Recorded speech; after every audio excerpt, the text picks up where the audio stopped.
Okay, good morning, ladies and gentlemen. Thank you for coming on a Saturday morning to this session on Sipa. This is broken up into two parts. Yeah. First part, I'll be doing the first part about just an overview of Sipa, what Sipa is all about, how it's working, and some, I guess, shortcomings with the system, yeah, with Sipa. The second part will be done by Dr. Siva. He is a hybrid. He's an engineer and a lawyer. So he will be the best person to take you have questions on the law, legal questions, you can ask Dr. Siva. Okay? So that's how we'll structure this talk. Okay? You can interrupt or you can ask questions at any time. I'm fine with that. No issues if you have questions. Yeah? So, all right, let's start. What is Sipa? All right. Has anybody used Sipa before? Yeah. No. Okay. You've heard of Sipa? Yes, or only today? Before this, you've heard of Sipa, but never used before. Okay, good. Sipa is interesting. All right. Let me just get the first slide. Okay, this is what we're going to go through. Yeah. Sipa, what is adjudication? This is roughly the structure of what my part of the talk will be. Yeah. How is it turned out? What's the procedure? What's the problems with it? And statistics. And we'll have a summary as well as to what actually is the state of Sipa or adjudication. Sipa refers to the act itself.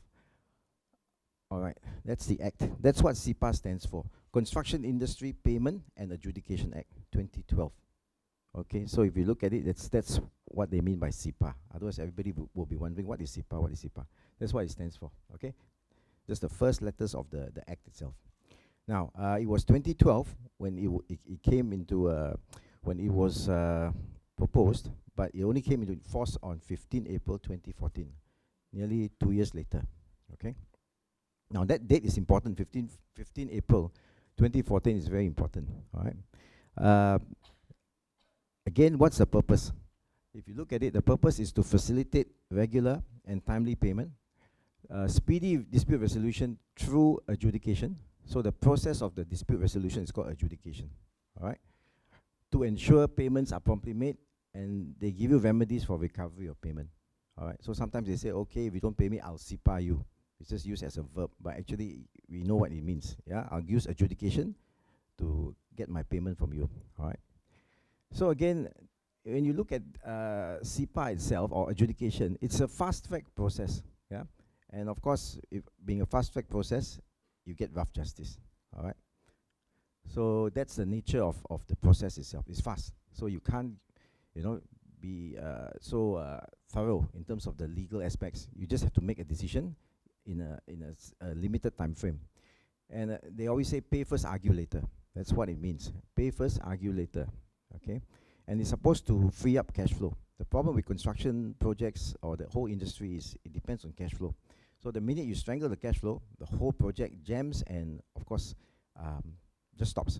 Yeah? So they realize it's important. Upstream down to downstream, that's the problem, yeah, with our industry. Cash flow is always a problem. And it's temporarily binding. Yeah, the decision by the adjudicator is temporarily binding until arbitration and litigation. So it moves from this, yeah, adjudication decision. Next level up is arbitration. Then the final level is litigation. You go to courts to settle it. So once it's settled in court, that's it, finish. Okay. So in terms of hierarchy, this will be the bottom. This will be up there, higher than. It's a higher decision-making process, and the courts will be the highest. Okay, so that's Sipa, and that's how it's supposed to work. Okay, now if you look around the world itself, yes, they have adjudication acts around the world, but not many countries. I think less than 15 countries around the world. Yeah, mainly they're in Commonwealth countries. Okay, so other countries you don't have that. I mean, some countries. I'll give examples. Australia, they have adjudication, yeah, or security of payment. Singapore has it. They call it Security of Payment Act. All right, it's the same thing. It's just payment. All right. Some countries, UK itself, they have. That's where adjudication first came from. UK has their own act as well, Construction Act, but their act is wider. It covers anything and everything within your project. So you can bring in extension of time and all that. Here you cannot. Here it's only payment. So it's a payment dispute only. All right. So with payment disputes, you bring it in. Others, extension of time, you can't bring it in. All right, only payment under the contract. So that's what it means. Now, the relevance to this also to architects is you can use this Cpa to claim your fees. All right, architects have done it before, and they are using it. So this is another good avenue for you to claim your fees. Very simple. You just submit your claim, adjudication claim, with your invoice. That's it. Yeah, and a copy of your contract, and the system will just then take over, and then at the end of 100 days, you're going to get a decision and your money later. All right. But the main thing is this is another option open to architects to claim your fees. All right. Otherwise, previously, all of you went to court. Yeah. That's it. Or you beg your client, please pay me. Yeah. And nothing happens. So this is another way of getting your money. Okay. Now, why is Cpa necessary? If you look at the whole industry itself, is there a cash flow problem? Do people pay on time? I mean, the reality is it's not. Yeah, we have a big industry which has a lot of problems, and of course, a lot of problems means disputes. So who has to resolve the disputes? So this is the problem. Our industry is such, you have a lot of disputes. And again, inefficient dispute resolution process. What else is there? I mean, if you look at it, during your project, if you have a dispute, what do?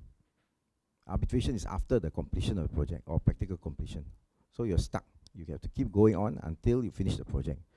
You go to court, I think that's the last resort. During the construction, you don't want to go to court, definitely. Yeah, none of the parties want to go to court. So you're stuck. So what do? You just carry on. And that's where the problem starts. People are unhappy. By the time, even before you finish the project, you're going to have a big problem. Yeah, unhappy parties, people who are very reluctant to be cooperative. Then there's the issue of project financing. Where does the developer or your client or the employer get the money, get their funds from? That's also another issue. You find that there's always a problem. Main contractor doesn't get paid. Why? Or payment is late. Why? Yeah. Again, that is common. Yeah. If you look at it, it's very common. But some clients are good. They have the funds, so there's no issues. But it's those that are not so, I call it financially savvy, then they have that problem. Yeah.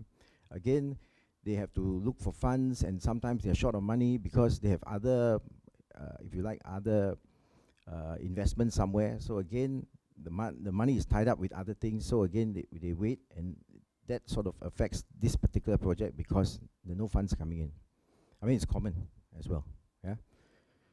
If you're lucky if the employer is cash rich, yeah, so they don't have to worry about finding funds to finance the project.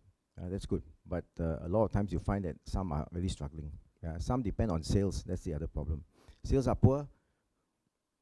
They can't pay the contractor, and they can't even pay you, right?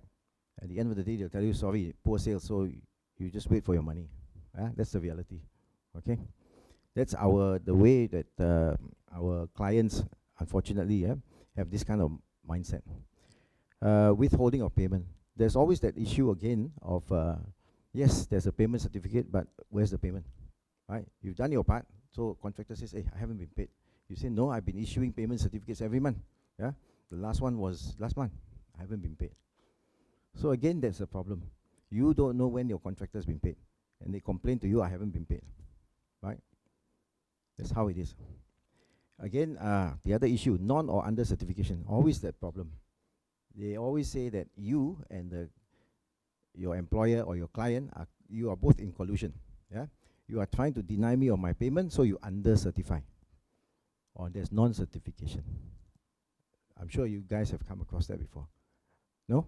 Your contractor is arguing, how come my claim is so much, but your certificate is so little? What happened? Right? They ask you that question. So again, all this thing, again, if you look at it, the purpose of Cpa, again, is it really necessary if all these things, these problems, have been satisfactorily addressed by the industry and the professional institutions? You ask yourself that. All right. So again, yes, as a substitute for arbitration and litigation, something has to, a process or procedure, something has to be there, a remedy or solution. Otherwise, people are unhappy. So this has come up because of that. If I ask you, why is it that all the countries in the world don't have this? It's a good question. I don't know. Yeah.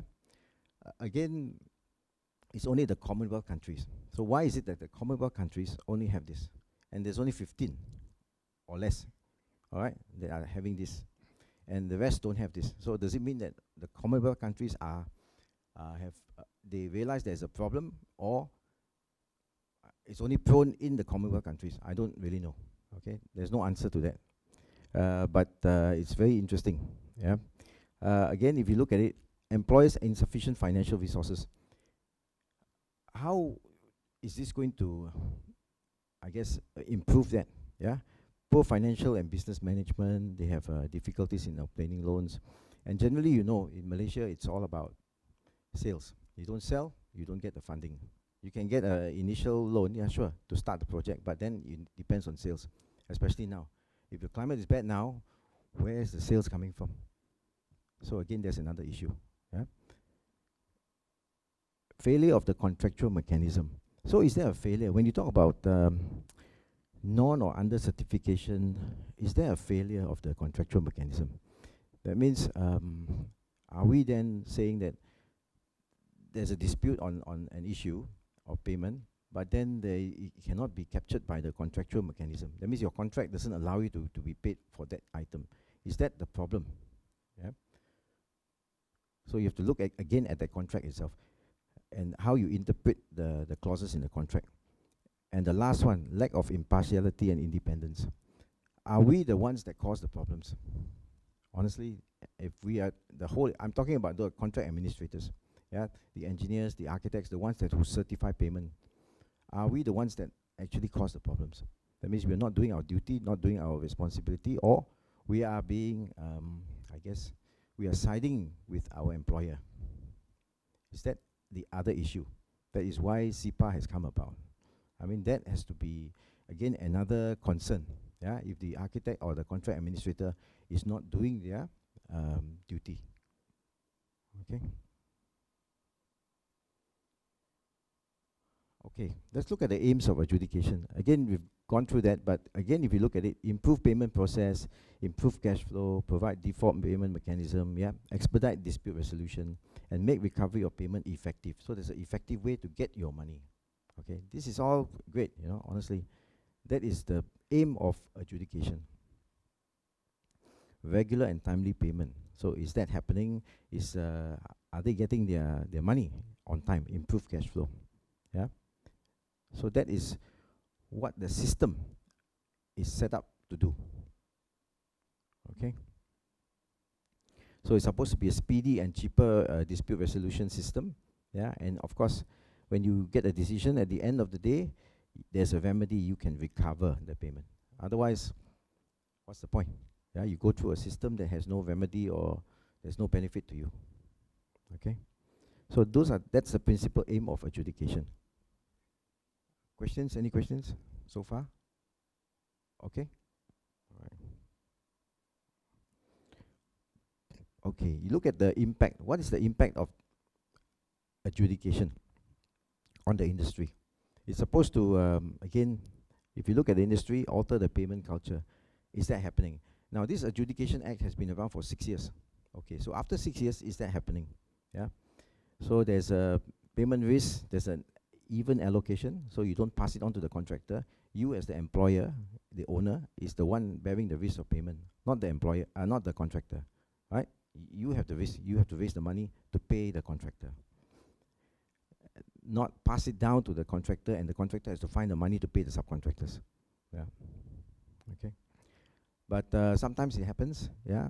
Some, of course, some employers or some clients like to go for, you know, in the past, look for China contractors, because China contractors can bring in funding, yeah. So that's why they love China contractors, okay. So they bring in the funding, so that's great, so the funding issue is settled. That's one way of looking at it, yeah. So they pass the risk down to the contractor. That's fine. If, again, if everybody is looking for a cheap loan, yeah, if the contractor brings in cheap loan, that's fine. So everybody is looking for that, I call it Santa Claus, okay. So, but again, if you look at it, how many of you have actually seen Santa Claus, right? So that is the system, okay. That is how the industry is working. Stop unfair and pervasive practice of constricting cash flow. Yeah, it's always unfair. Yeah, no money. You've seen some contractors complain for a few months they have no money. Yeah, or their payment has been paid in installments. What can they do, right? They say they have to still go on. Quality of work and professionalism in the industry, is that happening? And of course, minimize payment disputes from going to arbitration. Yes, of course, it's minimizing, but in a different sort of way. All right. Now that's the industry as a whole. If you look at the employers, okay, you change your attitude towards payment issues. Are they still are they as generous now? Are they more generous now, or are they still trying to strangle the contractor and minimize payment? Enforce a fairer allocation of risk allocation. Okay. Mandatory payment to the contractor, that's fine. Professional in terms of administration of payments, are your clients doing this? And of course, is there in terms of quality of work or finished product from the employers? Are they giving better products, better quality of work? Yeah. Now, contractors, again, you allow them regular payment, okay, and you improve their cash flow. Now, again, there is a process for contractors. So this is, Cpa is there for the contractors, basically. They are the ones, the main beneficiaries, okay? So you have all these things for them, great, you know, and subcontractors as well. So the benefit is there for the contractors and the subcontractors. That's what Cpa is for, all right? So you then allow, you know, upstream and downstream as well. They're more professional, yeah, so that they can do a better job, basically. That's what Cpa is intended to do. All right. Any questions so far? No? All right. Okay. As to consultants, if you look at the consultants, what is it that you are supposed to do? Okay. With Cpa, you have to improve your professionalism and practice. Yeah. So again, if not, then what's going to happen? You'll be in breach of contract. You'll be negligent. Okay. And of course, you may need to get PI insurance. Okay. Now with Cpa, this is the one I think to look at Cpa, you have to also consider the claims consultants and the lawyers. They are there, of course, to I guess support the system. To make the system work, you need these people to again do the submissions for Cpa. And you know, it's become a very technical process that you need them to process your Cpa claim. And of course, adjudicators as well. Yeah, work opportunities for adjudicators. You have to be again registered with AIAC. AIAC is the adjudicatory appointing body. Okay, set up under Cpa to appoint adjudicators and to train adjudicators. Now, statistics-wise, there's not many architects who are on the panel of adjudicators in AIAC. All right. Among all the professional bodies, groups, or disciplines, if you like, architects are the least.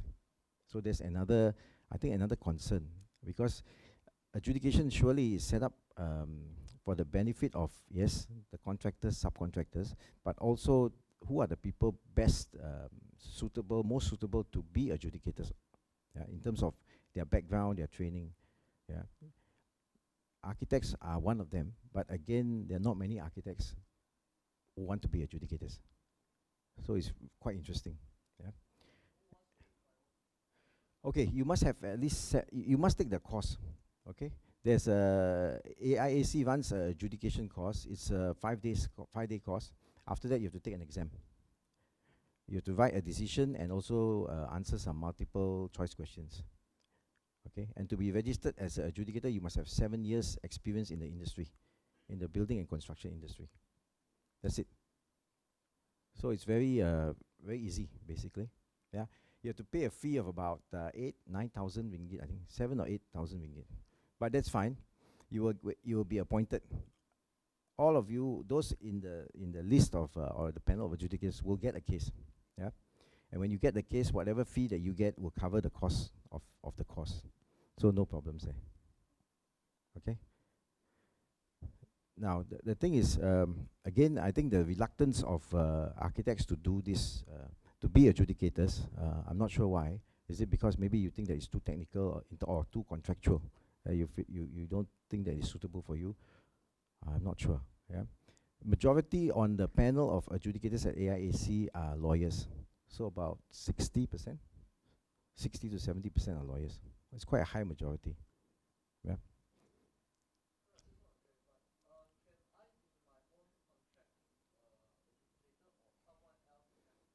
You have somebody else has to be, because you have to be independent, impartial. So you need to be neutral, basically. Yeah. So you adjudicate between the two parties. Okay. Now again, we see more, I guess, more engineers, more QSs, but still majority are still lawyers, unfortunately. So it's a lawyer-driven system as well. Okay. So sometimes you look at it and you wonder, why is it that a system set up for the industry, for contractors, subcontractors, is not, you don't get more participation in terms of adjudicators, yeah, who are architects. I mean, architects are the main cause of the problem in the first place. So you guys should be there to help clean up the mess. Yeah. So unfortunately, you're not there. Okay. Okay. Again, this is what is expected of you as consultants. Yeah. Your contract documentation has to be up to date. Okay. Again, you cannot contract out of adjudication. In other words, you're forced to do it. Yeah, you're forced to go through adjudication. So in terms of your contracts, yeah, you can't restrict. You say no. The parties agree not to go to adjudication if there's a dispute. Doesn't work. All right, you cannot do that. Okay. So your terms of the subcontractors and main contracts should be the same as well. Must be the same. So what you have is a system where you cannot have conditional payment. Yeah, you can't say back-to-back payment or payment after 7 days when I receive it. All that cannot is not acceptable under the under Sipa. Okay, so that's the main thing to understand. Okay, you cannot contradict Sipa. So again, as in your contract administration duties, yeah, these are the two things that affect you: payment and variations. Okay, so again, you have to be very prompt with your payment and variations. Yeah, whatever it is that the contractor is claiming, you have to then quickly do it. Okay, you certify it properly, you have proper records. Now, again, back to the owner. If you look at the owner, okay, availability of funds, he has to make sure he has the money. If he doesn't have the money, then that will have a problem to him. Okay, if you've done your part, he has to then do his part. Otherwise, end of the day, it will go back to him. So again, what is the issue with adjudication? You have a problem with complex and large size projects. That's a problem, because the system is not one size. Unfortunately, one size fits all. Yeah, that is what the system is all about. But you know it's not possible. I mean, all of you, you know free size. What does free size mean? When you buy your whatever T-shirt or whatever, is there such a thing as free size? Come on, right? So you find that one size does not fit all in adjudication, but that is the system you have now. And again, you look at the solvency of the parties. Are the parties solvent? In other words, well, Mr. Employer, Mr. Client, where's your money? All right. And again, evidence ambush. Okay, what evidence ambush is all about, I will show that to you in another slide. And the problem is consolidation of adjudication. You can't join so many adjudications into one. There could be many subcontractors having a dispute with the main contractor. Unfortunately, there's a problem there. All right. So you have to have different adjudications.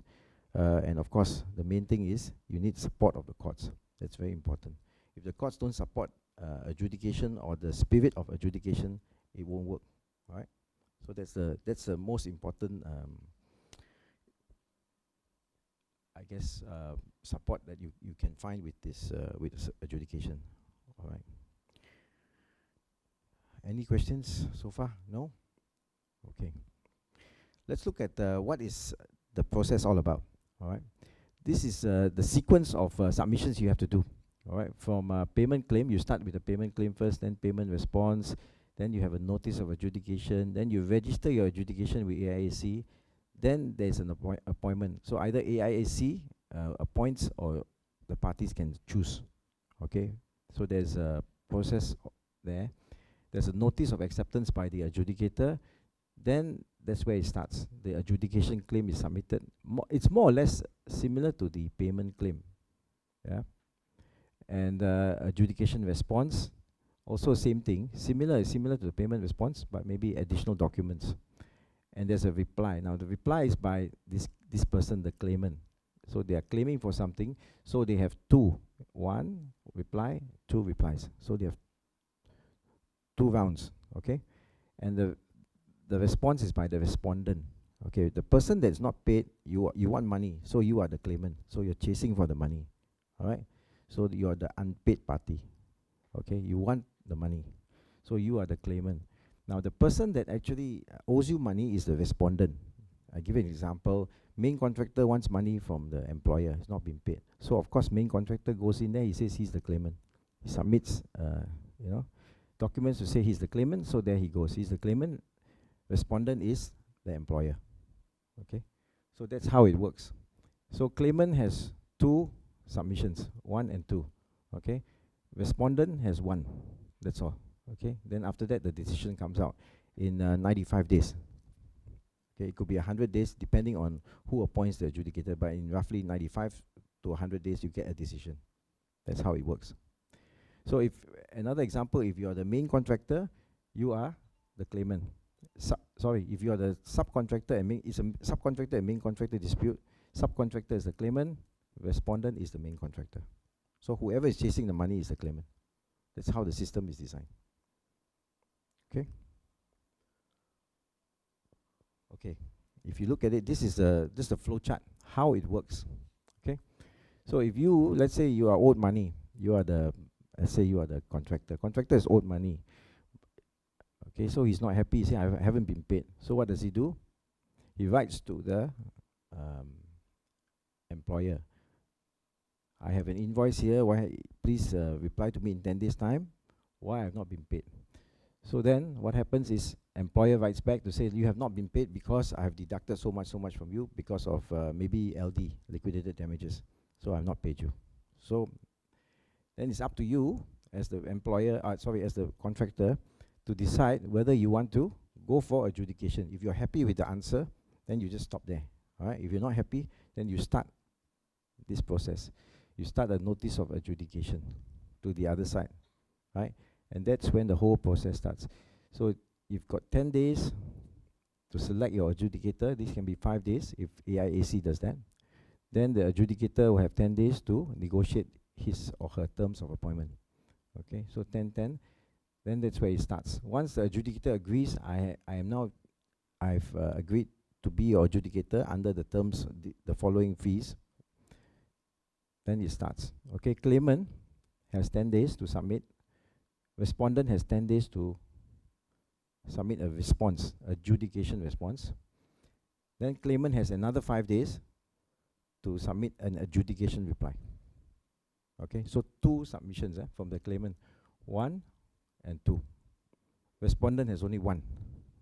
Okay, and after that, after the date of this adjudication reply, 45 days later, the decision is out. That's it. So a lot of people feel that, great, in 100 days, if we add this up, it's 100 days. In 100 days, or if the adjudicator is appointed by AIAC, it's 95 days, you get a decision. Great, I've won, I've got money. That's how the system is supposed to work. Okay. Now, this is working days, by the way, all right? Not calendar days. Okay, now the reality. In the beginning, it was pay first, argue later. Now the reality is argue and pay much later. That is the reality now. And argue later and don't have to pay if there's a pending arbitration or litigation where claims of the employer exceeds the claim of the contractor. So this is generally what the situation is in the industry. Okay. Now, what's happened? You find that after all the good, the good intentions of Parliament and also the industry in trying to propose a dispute resolution system to help cash flow, you find that there's problems. Yeah, you can call it teething problems or problems with the system. Yeah, and people trying to interpret the law or the legislation. Yeah, how does it work and all that. Now, there are many reasons why it's happening. Again, you saw there are many actors in the whole system, if you like. Yeah. So the major ones would be, yes, you have the parties who want money, yes, the industry players, yeah, contractor, employer, subcontractors, but also the other ones that are directing the whole thing are the lawyers. Okay, they are the ones sort of making the system run. So that's where the difficulty lies. Again, interpretation of the act itself, Cpa, what does it say, what does it do, can this be done, can that not be done, and also I guess the courts, the way that they support the system or they interpret the legislation, the law. Okay, now I'll give you some, I guess the best examples will come from case law, then you will know what I'm talking about. Okay, previously Cpa, there was this issue, when is it applicable? Is it applicable prospectively or retrospectively? Prospectively means Cpa came into effect on 15th of April 2012. So sorry, 2014. So does it mean that the date when Cpa came into effect, 2014 April, that is the date it applies, or does it apply earlier? Retrospective, earlier, much earlier than that, when your contracts were signed before that date. So that was the question. And then of course when it first started, nobody knew, so they went to the court, and the court said, all right, there you go. This case, just a payment, actually it's a payment claim only issue. So the court then looked at it. Okay, whether the adjudicator could then look at the issues. You look at the letter of award, 2009. So it was before 2014, okay, before this date. So whether Cpa applies. So the court said, this is the High Court, it said, yes, it applies. So you are caught. It doesn't matter when your letter of award was dated, earlier, it is still caught, so it applies. So it went to Court of Appeal and they said, yes, I agree with the High Court, so it applies. So in other words, all your contracts before 2014 were caught by Cpa. So no choice. Yeah, even you had conditional payment. Cpa has to stop conditional payment. In other words, you can't say I rely on back-to-back. Yeah, you pay me, then I will pay you. Conditional, anything that has condition to the payment for work done does not apply. So they catch you there. All right. Now you look at UDA Holdings. Now, this case, UDA said retrospective. That means anything earlier is caught. Now you look at this case. It's the same thing. Letter of award was 2011, so earlier than 2014. And the condition is that payments 7 days from date of receipt by Bauer. Bauer is the main contractor. This is subcon. Okay. That's what it says. But then they went to Cpa. Subcon said, no, I don't agree with that. You owe me money. So it went to Cpa. And yeah, the adjudicator agreed. Okay, Cpa was, you are caught by Cpa, therefore no conditional payment. All right. Then, of course, Bauer wasn't happy. So they argued the other way.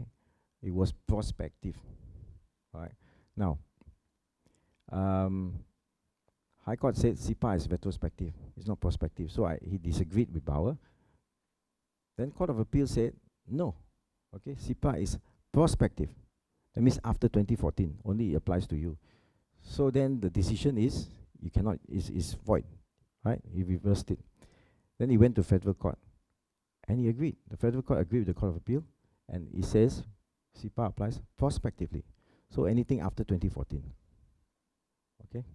So then it altered the whole, I guess, the practice of adjudication. It is now after 2014. Previously, it was before 2014. All right? And this was just recent. Okay? So at that time, it was a big, I guess, uncertainty in the whole system. Does it work? What's going to happen now? Everybody was unsure until this came out. Now, after federal court, that's it, nothing. All right?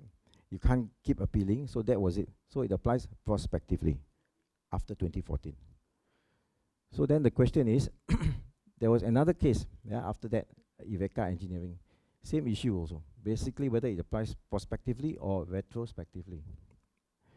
So again, same thing, because they looked at, federal court looked at this and said, yes, we decided this, so therefore in Iveca, it's the same thing. Our decision is still the same. So it applies prospectively. Okay? So then the question is, what happens to all those, I guess, the earlier decisions? What happens to them? Yeah, you won. They said that your contracts, which were before 2014, were caught under Cpa, so I have no choice. I have to pay. Now, what happens to all those money that has been paid? All right, And then sometimes, the employer in Sipa, it allows the employer or the principal to pay on behalf of the contractor. So he has paid on behalf of the contractor. Now what happens when this decision by the federal court came out? It reversed everything, okay? And some companies were wound up as well because of that. So when you're wound up, what happens then? Can you reverse it? Because you owe money, I have no choice, I have to pay previously. Now according to this, I don't have to pay. So what happens then? It causes a lot of problems. Yeah. So again, when you say setting aside, dismiss, but can the respondent then set aside the decision? There's always this problem of setting aside, because the adjudicator's decision is only temporary. Yeah, it is not binding until arbitration or litigation. So what happens then if you have a adjudicator's decision which is enforced in court? You win it, you go to court and enforce it. Yeah, but in the meantime, while you enforce it, the court says you must pay. You continue with arbitration or litigation. All right. So if you win your arbitration or litigation, then what happens to it? You have a court judgment that says you must pay. Suddenly, in a later adjudication, it says you lost, you don't have to pay. So you have that court judgment floating around. So there's another issue, yeah, in the system. Yeah.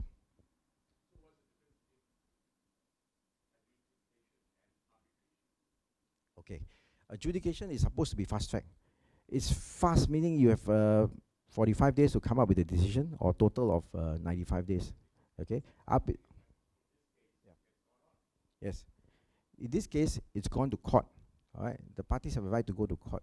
So that's where the problem lies. They have now using the court, yeah, to either stall or delay adjudication, which is not the intention of adjudication in the first place. Okay. Yes. I mean, he's only paid for coming up with the adjudication decision. After that, when he goes to court, it's not his, he does not do anything with it. He's finished. Yeah. He has nothing to do with that. It's now turned over to the lawyers. The lawyers will then continue that. Okay. So that's where the system is. You get a decision, end of the day, it's just a paper decision. What happens if the other side doesn't pay? You won, yeah? So what? If you don't enforce it, in other words, you go to court, tell the court, I've won, I've got the decision, please convert it, register it as a court judgment. Then it's got power. So that's what they're doing.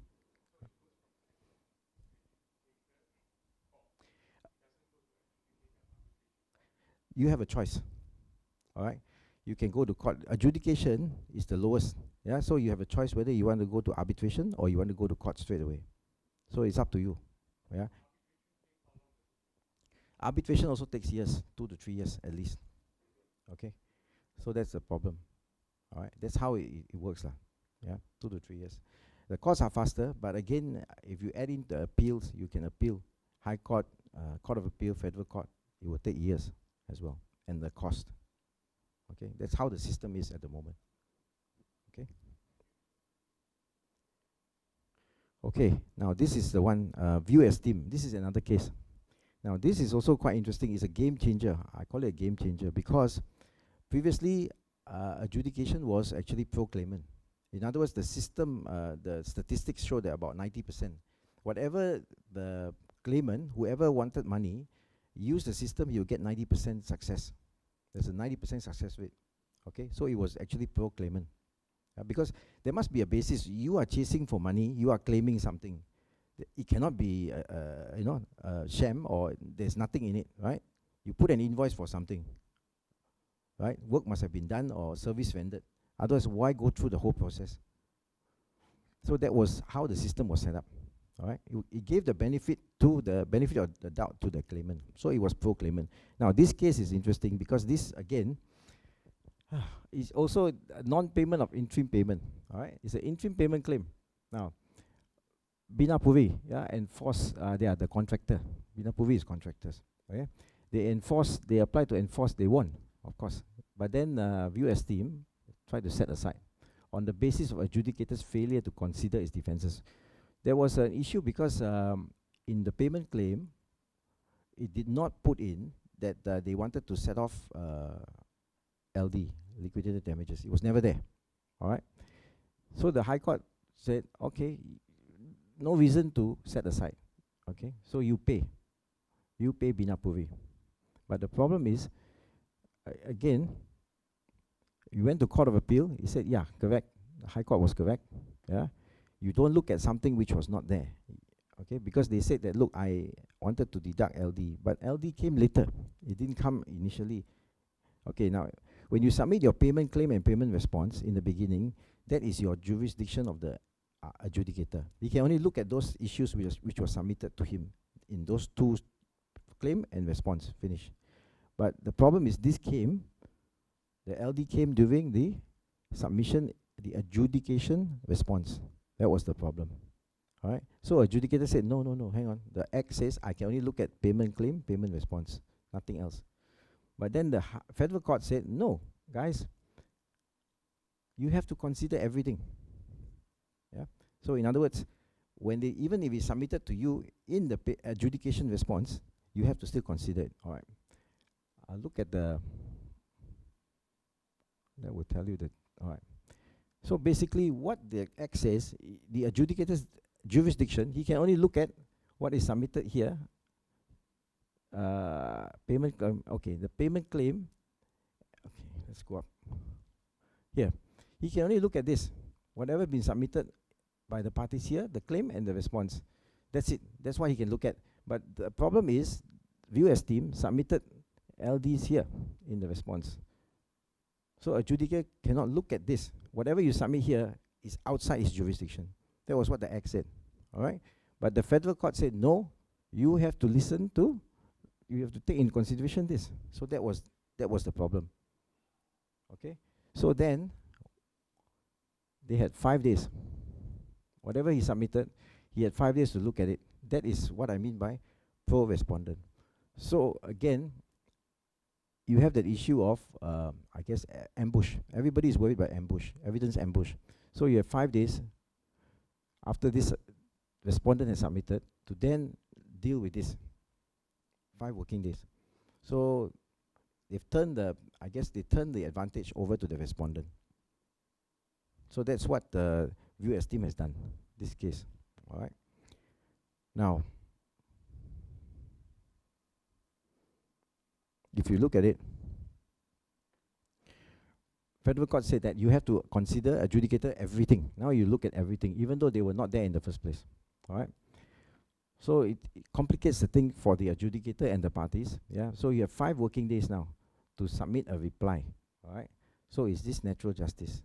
That's another question. Yeah. So before you need you start Sipa, that means the claimant. If you're going to use Sipa, before you start that, you have to anticipate everything, whatever the other side is saying. Yeah. And again, if you need expert reports, you have to do it before. Yeah. You don't anticipate that, you do it now. Okay. Before, otherwise you won't have time to get it done. Okay. So in actual fact, from your having the being pro claimant, you are now on the back foot. You are now disadvantaged. Okay. Any questions? No? Yeah.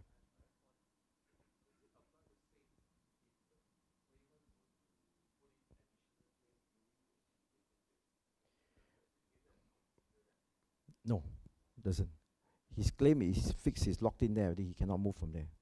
All right. Normally, it's the respondent that is the one that has the. If he doesn't submit a payment response, it's fine. No issue. That means he's disputed everything in the claim. So no issue. But you cannot keep adding. Whatever it's still whatever you put in your payment claim is the jurisdiction of the adjudicator.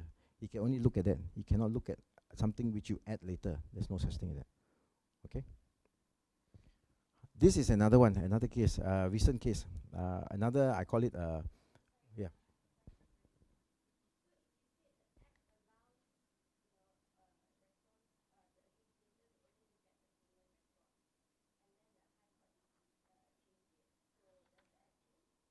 No, the Act is the problem is that the Act, what interpretation of the Act is by the court. So the court has now interpreted the Act to mean this. So you have to then follow. So it's also the interpretation by the court. That is the problem. Okay. This case is another banana skin, I call it. Yeah. Recent case. Very controversial. I mean, the potential, if the judge did not get it right, the whole system will be upset. Okay, why would the whole system be upset? This is adjudication claim as well. This is roadworks. Okay, earthworks contractor made a claim. All right, for payment, and of course the employer, I think it's a main contractor, said, look, you are not entitled to go for adjudication. Okay, they went for adjudication, they got an adjudicator appointed. So Mega Sasa said, no, you're not entitled, because the appointment of the adjudicator was not valid, because at that time, adjudicators are appointed by the director of AIAC.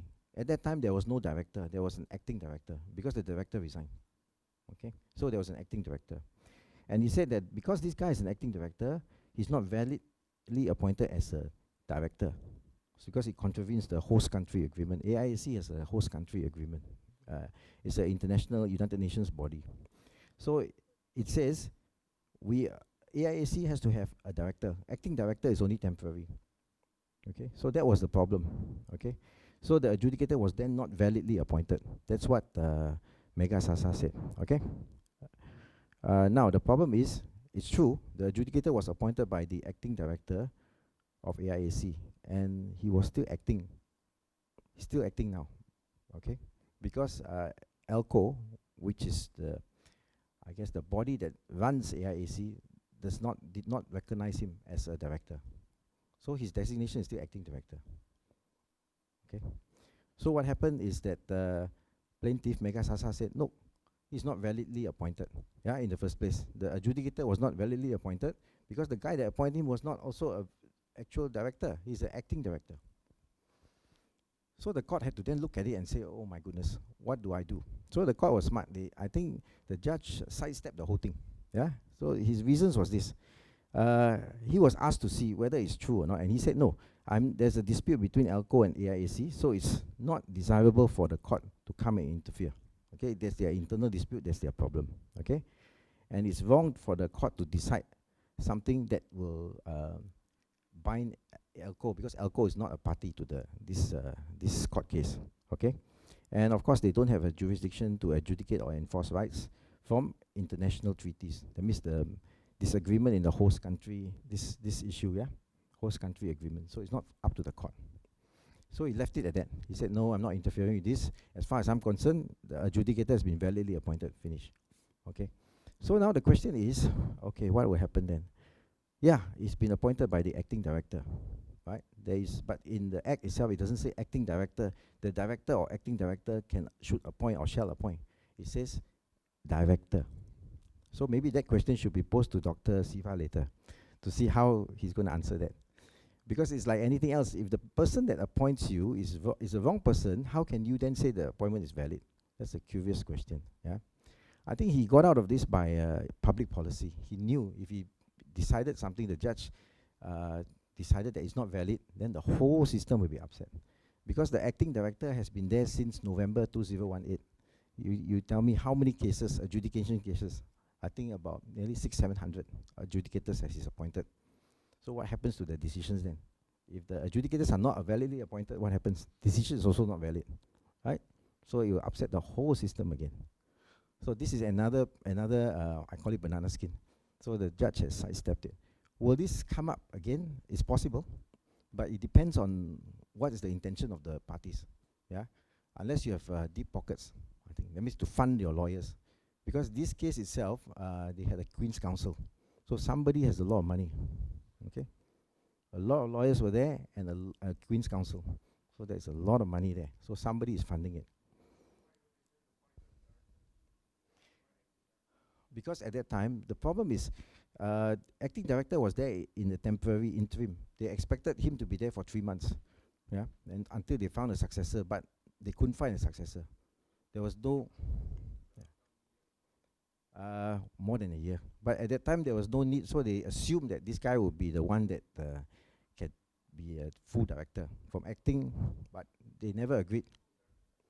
Still now, I mean, of course, the government said, I recognize this guy as a full director, but ALCO still does not recognize. Because they have a process of consultation. You have to consult with ALCO first. You just can't name anybody there to be a director. I have to agree. ELCO has to agree because they are running the center. It's under their auspices. Okay, so that's. But yeah, Bangunan. Bangunan. Okay, ELCO is based. They are India, in India, New Delhi. Yeah, New Delhi.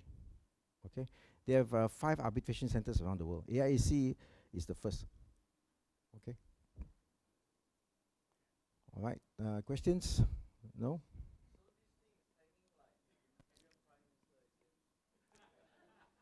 Yeah, it's something like that. It's something like that. But in that case, ELCO has the power. ELCO say, I don't recognize you as director. Even today, they don't recognize this person.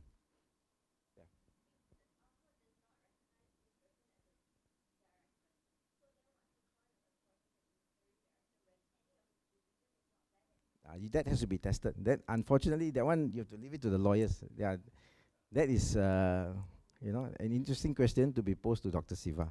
Yeah. So nobody has challenged it yet, but it will come. But again, it depends on the I think the agenda or the interest of the parties and who has deep pockets. Because end of the day, it's still got to go up to the courts. Yeah. So you have to fund that. Okay. Other problems when you look at Cpa itself, some of the clauses there don't really work because it's there, but some, you think the architects are creative, but actually when you look at the lawyers, they are even more creative than architects. Yeah. Okay. So when you look at section 7, okay, it says an unpaid party or non-paying party, right, may refer a dispute, yeah, to adjudication. In other words, but the point is this, unpaid party is the one that you are the unpaid party, you want the money, you are the contractor, you want the money, right? Or a non-paying party. Non-paying party is the employer. He owes you money. So it says here, unpaid party or non-paying party may refer to arbitration. So it's kind of weird, yeah, that the guy that owes you money can also refer to adjudication. Now, the way that it's written, the whole system is set up for the person who wants to claim money, so the unpaid party. You want money, you use the system. But now here in section 7, it says either party, yeah, unpaid party, the guy that owes you money, or the guy that doesn't pay you, you're unpaid, okay, or the other guy, the guy that owes you money, can also go to arbitration. That's to adjudication. That's what it says. So then it reverses everything, yeah. Instead of you using the system to get your money, the employer now comes in. The guy that owes you money is using the system now and manipulating the system to his advantage or his interest. Okay? So it turns everything upside down. So it's very weird that this is how it is now. All right? I'll give you an example. Contractor, okay, fine. He's owed about $300,000. Goes to Cpa, he wins. Okay?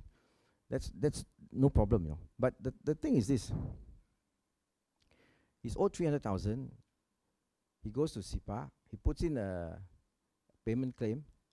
Then the other side, the employer writes in to say payment response. I don't agree with this and everything. So the next step would be for the contractor to then put in a notice of adjudication. Then he starts it. Yeah. Suddenly the employer is the one that jumps in first and says, "I am the one now that I'm putting in a notice of adjudication." So it's reversed now. You understand? Otherwise, it would be the contractor doing it. The contractor will be chasing. So why do they do that? Simple, because they have 2 chances to reply, 2 submissions. So suddenly they feel that they have the advantage now. So that's how the system has gone upside down. Yeah. So it's very strange.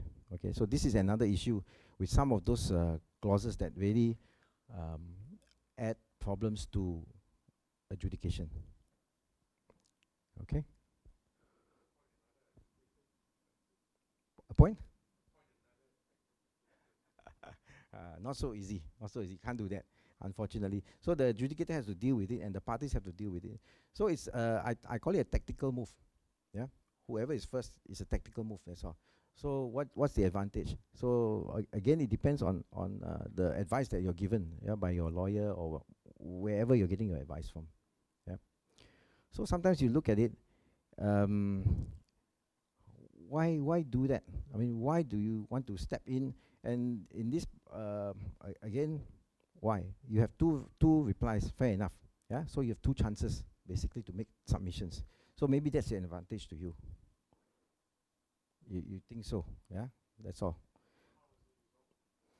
Okay, now the thing is this: the only way the non-paying party, by going in, what can he do? He can only have a counterclaim, basically. Counterclaim meaning LD. That's all he can do, because he's not owed money. You understand? The contract, he owes money to the contractor, so he's coming in now as the claimant. He's claiming something. So how can he do it? The only way he can do it is LD, liquidated damages. And what a liquidated damages claim can do, it just sets zero rise. That means even you win. Let's say I'm a contractor, I claim 300,000 from you. You've jumped in now. You become the so-called claimant, but all you can do is just have a LD claim of say $2 million. If you win, yeah, you zero rise everything, so it's zero. No? It's not that I have to deduct the balance. So 300,000, 2 million minus 300,000, I have to pay you 1.7 million. No, it's zero, still zero. So that's all the best he can do. So maybe he's just trying to stop the claim. That's it. Okay? So that's how, I think the tactical reason, that's how they do it.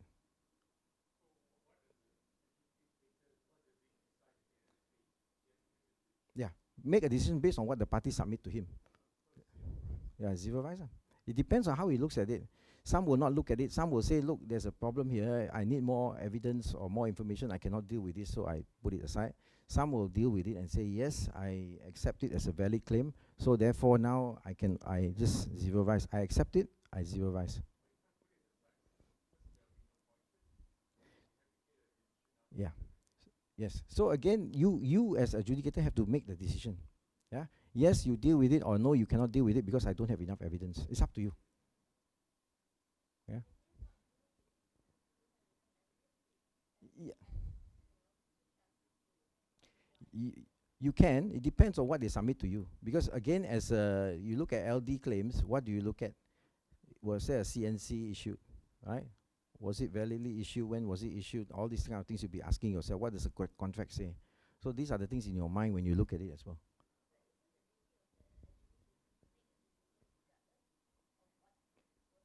It depends on his jurisdiction, whether he looks at it and says whether, okay, is it in my jurisdiction to look at it? Secondly, whether do I have the evidence to make a decision? You must make a decision based on something. What's the evidence? If no CNC, will you dare to say yes, you pay him LD? If you've not seen the CNC?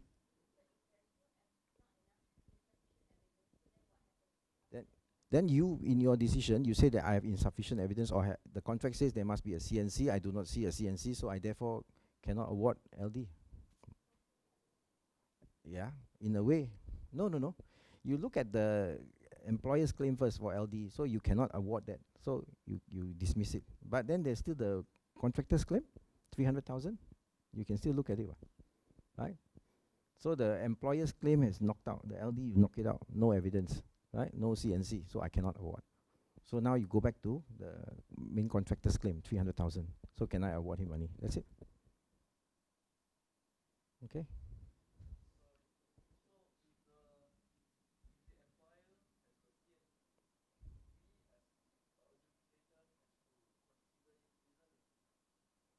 Yeah.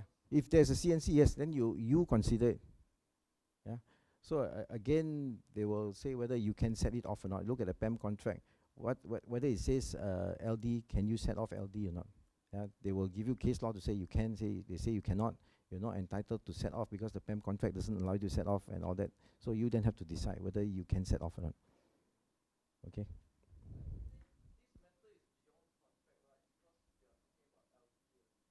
But it's still part of the contract. You still have to deal with the LD. How do you then get LD out? If you say it's beyond the contract, then how does yes, it's not in your certificate, I agree, but you still have to allow for the set off for LD. Yeah. Okay.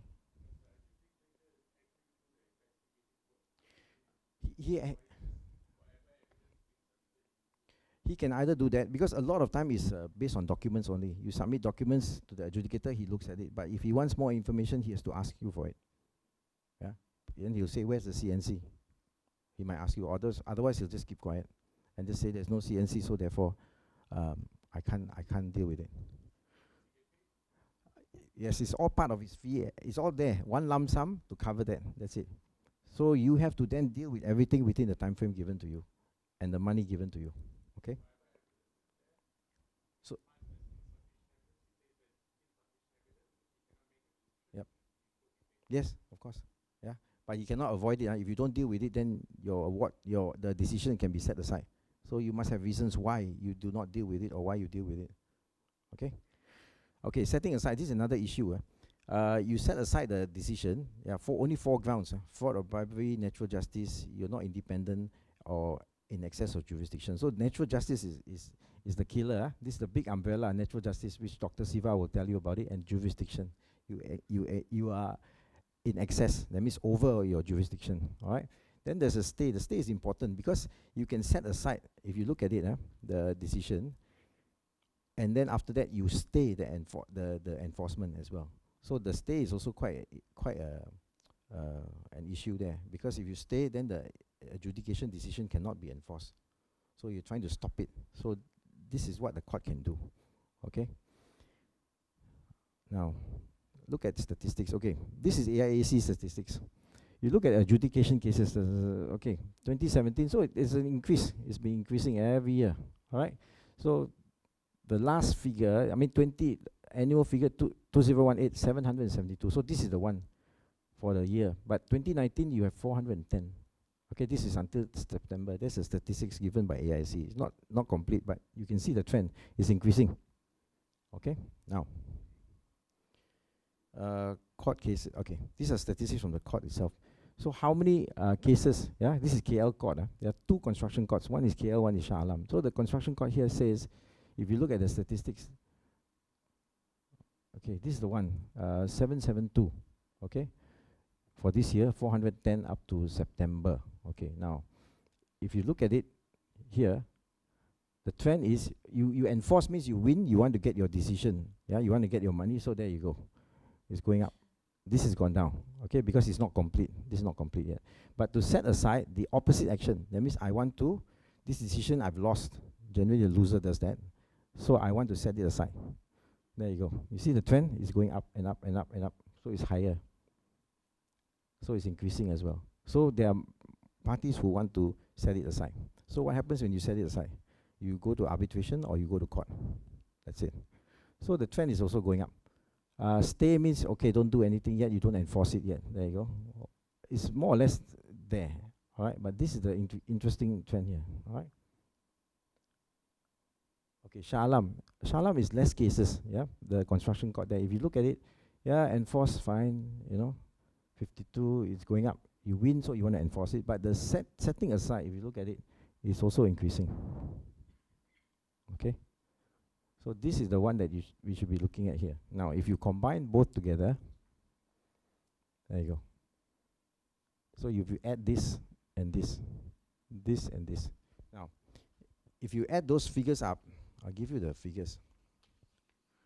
For 2018, 2018, you add those cases here, 76, yeah, and this 41, you get 117, 117. So out of 772 cases, only roughly 15%. So 15% were not happy. Yeah, so they went to court to set it aside. So to start either arbitration or litigation, 15%. But the big jump is here. If you look at this, 2019, 107 and 49. If you add that up, it becomes 156. So the trend is there's more cases now going to court, more parties going to court to set it aside.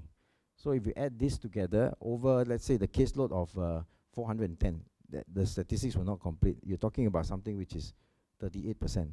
So if you get a full year's load, maybe the statistics will be better, maybe 25%. All right. So 25% of cases or parties in adjudication go to court to set it aside to start either arbitration or to start litigation court action. Okay, so roughly 25%. So the trend is increasing. Okay, what is this all about? When you look at it, you are the SO, you're the contract administrator.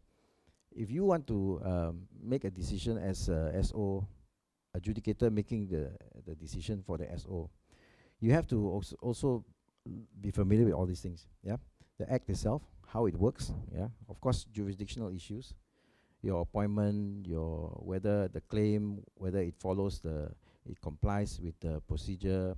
It's all very clear. Everything is spelled out, but you have to look at it and whether it's premature. In other words, if it says 30 days to pay, you have not, the 30 days have not been exhausted, and you start adjudication, then you're premature. Then you will fail. Okay. So all these things, notice of adjudication, what should be in there, you should have those dates there, whatever is required. Then you must know, of course, the law, construction law, and latest case law is point of law, for example, what the lawyers are talking about. Again, what is the industry practice? Retention, when can you release retention? When can you make variations, loss and expense claims? How do you do that? How do you assess that? And of course, proficiency in technical knowledge. That means piling work, basement work, temporary work, lump sum, remeasurement contracts. You must be familiar with that. Okay, so different professional people from different backgrounds will then have their areas of strength. What is it you're good at? And you apply that to your nature of dispute. So that is what the adjudicator should do. Yeah, that's what the knowledge he or she should have. Now, the problem with all these, I guess, legal issues is this. You have to read now boxes of documents and think of who is to blame. Again, be concerned with natural justice. What is natural justice? Section 75 Contracts Act, if there's LD involved, yeah, you have to read submissions, you have to read expert reports, and you hear oral evidence. So the question is always this. Do you, as the SO, have to do all this? All right. So if Sipa is interim, why do you need such a watertight decision? Why is it that everybody is fighting so hard, and you need, I guess, lawyers to come in? Yeah. So again, is it too expensive? Then you have lawyers' fees, you have experts' fees. Yeah. So the 38% is being arbitrated. That is based on 410 cases. But if you have a yearly load, maybe of caseload of maybe 700 over, you may drop down to 25%. All right. So is 25% acceptable? Yeah. It is high. It is high. Then again, the courts are accepting too many challenges. Yeah. When a party has lost, they will challenge. Yeah. So again, why is that happening? Then again, they're changing the law. They keep changing the laws at their whims and fancies. You have to ask the judges why, whether they understand the system or they don't really understand the system, or they must have the last say. Maybe it's the judges that must have the last say. Yeah? Then again, you stay something, that means you tell the winner you cannot enforce. There's a stay now. I stay from enforcement. Why do you do that? Why do you do that? So again, maybe the criteria for having a stay should be also relooked at. There's a 95-day timeline for adjudication, but again, if you look at it, when you go to court, there's no timeline. Yeah, you have court. You go to high court, then after that you go to court of appeal, then you go to federal court. Now there are no timelines to that.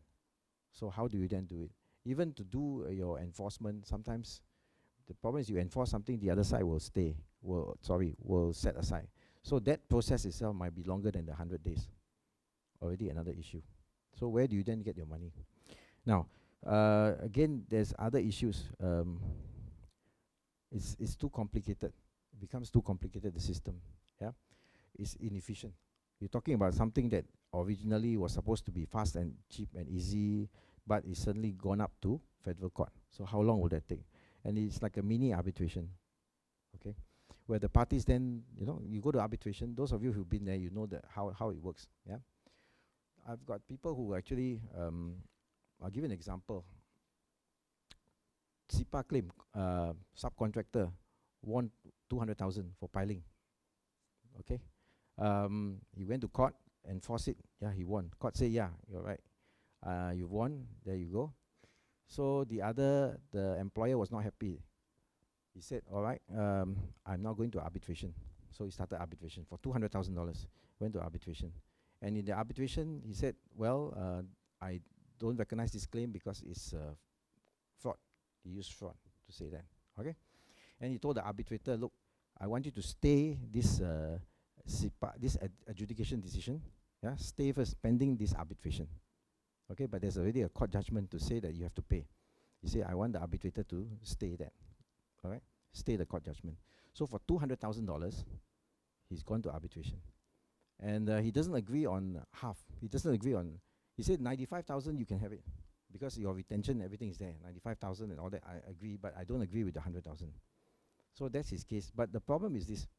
You start arbitration, the lawyer, he used the lawyer to obtain this, to enforce and to fight the stay, already costing $50,000.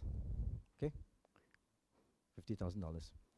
And then the arbitrator's fees as well, maybe $30,000. So there's $80,000.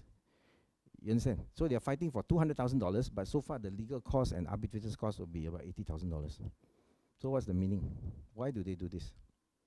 Either the lawyers have not been advising their client, or there's another strategy. Maybe they want to buy time. I don't know. So that's what's happening. So it's very strange. Yeah, for $200,000 they do that. So again, the issue is this: rough justice. They don't understand. The courts don't understand what is rough justice. They look at the decision and they say no. I mean, some decisions are very poor. If you look at it, a lot of spelling mistakes. Even the sentences, the tenses are all wrong and all that. But that's how it is. All of us are not lawyers. We don't write like lawyers and we don't write like judges. Yeah. So the court has to accept that. But sometimes they can't accept it. Yeah. And the thing is this: they are technical adjudicators. That means non-legally qualified adjudicators. Of course. Yeah. QSs, engineers. We are not trained lawyers. So that's the issue, because the lawyers are throwing in legal arguments. So how do you then deal with it as a non-lawyer, right? But the other thing is this: you always turn it back. Lawyers are also adjudicators. So where is their technical competence? They always say non-lawyers are bad adjudicators. Yeah. But the other thing is, lawyers need to be technically competent. Otherwise, how do they then assess payment claims, right? What do they know about filing, right? So that is the issue as well. So both sides, you have to look at the balance. It's got to be a balance. But now it's very heavily dependent on legal. It's very heavily dependent on legal arguments. Okay, it's about payment dispute. What does case law have to do with payment dispute? The contractor has done work. Work done has to be paid. How do you pay him? It's not about case law, whether you should pay him or you should not pay him. Contract says you must pay him. So how do you pay him? That's it. That's what adjudication is about, right? So again, no finality and timeline. Again, when you go to court, there's no timeline, no finality. You can go all the way up to federal court. So again, how much is it going to cost you? All right. Justice is too rough for complex claims. Yes. If you do a statistic, you talk to the courts, I think you find that a lot of the bigger claims are going to court. Yeah. They are the ones that are trying to jam up or stop the adjudication, the payment of monies. Yeah. So it's just, they can't just accept it. They've lost. Yes, adjudication is cheap. Yeah, it's fast, but they just can't accept that they've lost. Again, the lawyers are fighting. Yeah, when you get lawyers in, why do you need lawyers in the first place? You don't. You can do it yourself. That's what the system is all about. But unfortunately, it's been manipulated or controlled by lawyers that you then have to have another lawyer. So no choice. It's like another going to court or arbitration fight. Yeah. Then again, fees. Fees are low for adjudicators. When they are confronted with all these problems, how do they then handle it? You got to spend more time, right, dealing with the lawyers, trying to understand the submissions. So again, it's a payment claim. It's not about law. It's about the claim. And how do you assess it according to the contract? Finish. That's what it's supposed to do. So the question is this fast, low-cost adjudication system balancing the normal, court system that we have? No, because the courts are now coming in to say, no, that's not right as well. So end of the day, you have another layer to me. That's it. So it does not really work. The system doesn't work. So if anybody has a claim, I would recommend they go to the Sessions Court. Anything with less than $1 million, just go to Sessions Court and get your claim sorted out there. If you have an invoice, go to Sessions Court, go and claim through the Sessions Court. Finish. Don't go through adjudication. That's it. Yeah. So that is what is happening in the system itself. Sorry? Cpa is not redundant. It's just been taken over by people who have manipulated the system to make it more legalistic. So unfortunately, it's not serving the construction industry. It should be doing that. I'm not saying the lawyers are no good. I'm just saying that they've now come in and sort of control this process. So it becomes another courtroom, if you like, fight. Yeah. Okay.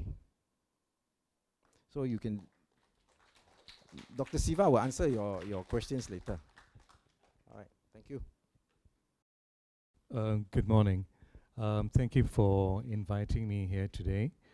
Before I start on this particular topic, I'd just like to ask the same question that David asked earlier.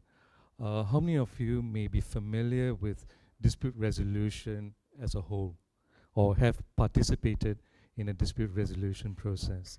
Not familiar. Okay. Let me give you a very quick overview. In reality, of course, nobody wants a dispute, but in reality, disputes do happen. So where do you go? So you have many choices to go to a dispute resolution, and the traditional form was to go to courts, and that's what we call litigation.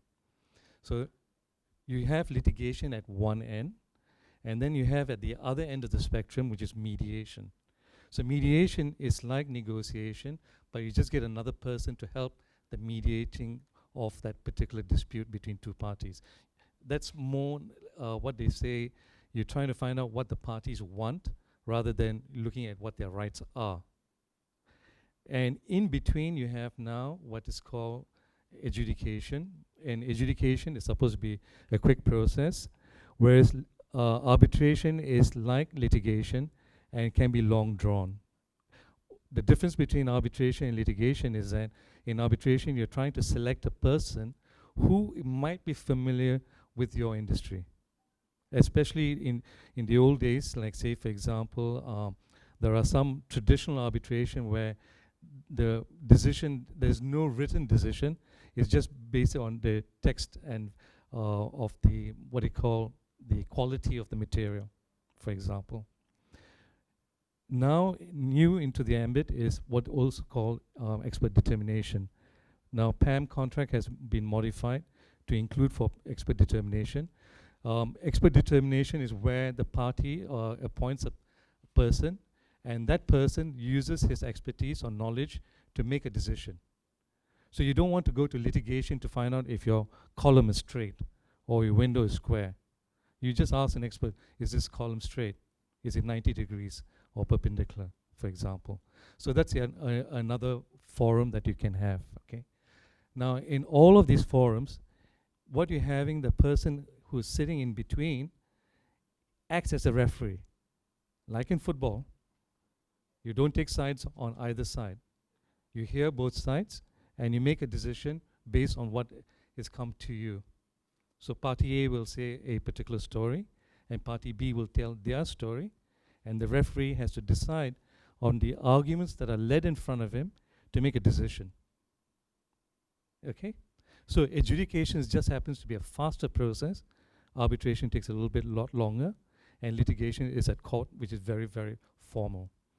Now, there's also another difference which I wanted to highlight. In litigation, the Evidence Act plays. In arbitration and adjudication, Evidence Act does not apply. Evidence Act is very, very rigorous. So if you have a document, the maker of the document must be presented to say, yes, this is my document. And that is required, say, in court. Otherwise, what you have is called documentary hearsay, because you don't know who did it, for what purpose, is it correct or not. Whereas in arbitration and in adjudication, the arbitrator can make his own judgment call on the weight of he places on the documents in front of him. Same in adjudication. Evidence Act does not apply. But arbitration had a different reason for it, because in international arbitration, which evidence rules would you apply? Because you have country A against country B, parties from country A from parties from country B, for example. So I'm just giving you a quick landscape of what the whole dispute resolution process. Now, because so that you understand that anybody can be that referee in adjudication, provided, in this case, you have to have them recognized by AIC. Okay. In adjudication itself, there can be two types of adjudication. There's a statutory adjudication, which is where we're going to talk about. That means you're going under the Act. But parties themselves can say, let's adjudicate. Okay, so that's outside the Act. Whereas here, it's a statutory right given to a person to say, I want to use adjudication as a means to resolve my dispute. Because I'm claiming for money, the other person say, you're not entitled to that money. And you need to hear both sides. Maybe they're right. One side is right, one side may be partially right. So you may have to take and weigh and balance and give an answer to it. Okay? I'm just trying to give you a quick landscape and an overview of the whole dispute resolution process. It's a lot more complicated than this, but at least you have a feel for it so that we can start on this.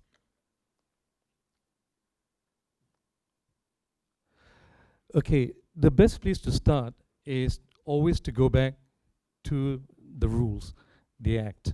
Okay, now those who are familiar, maybe you can get a copy of this from AIC, Asian International Arbitration Center.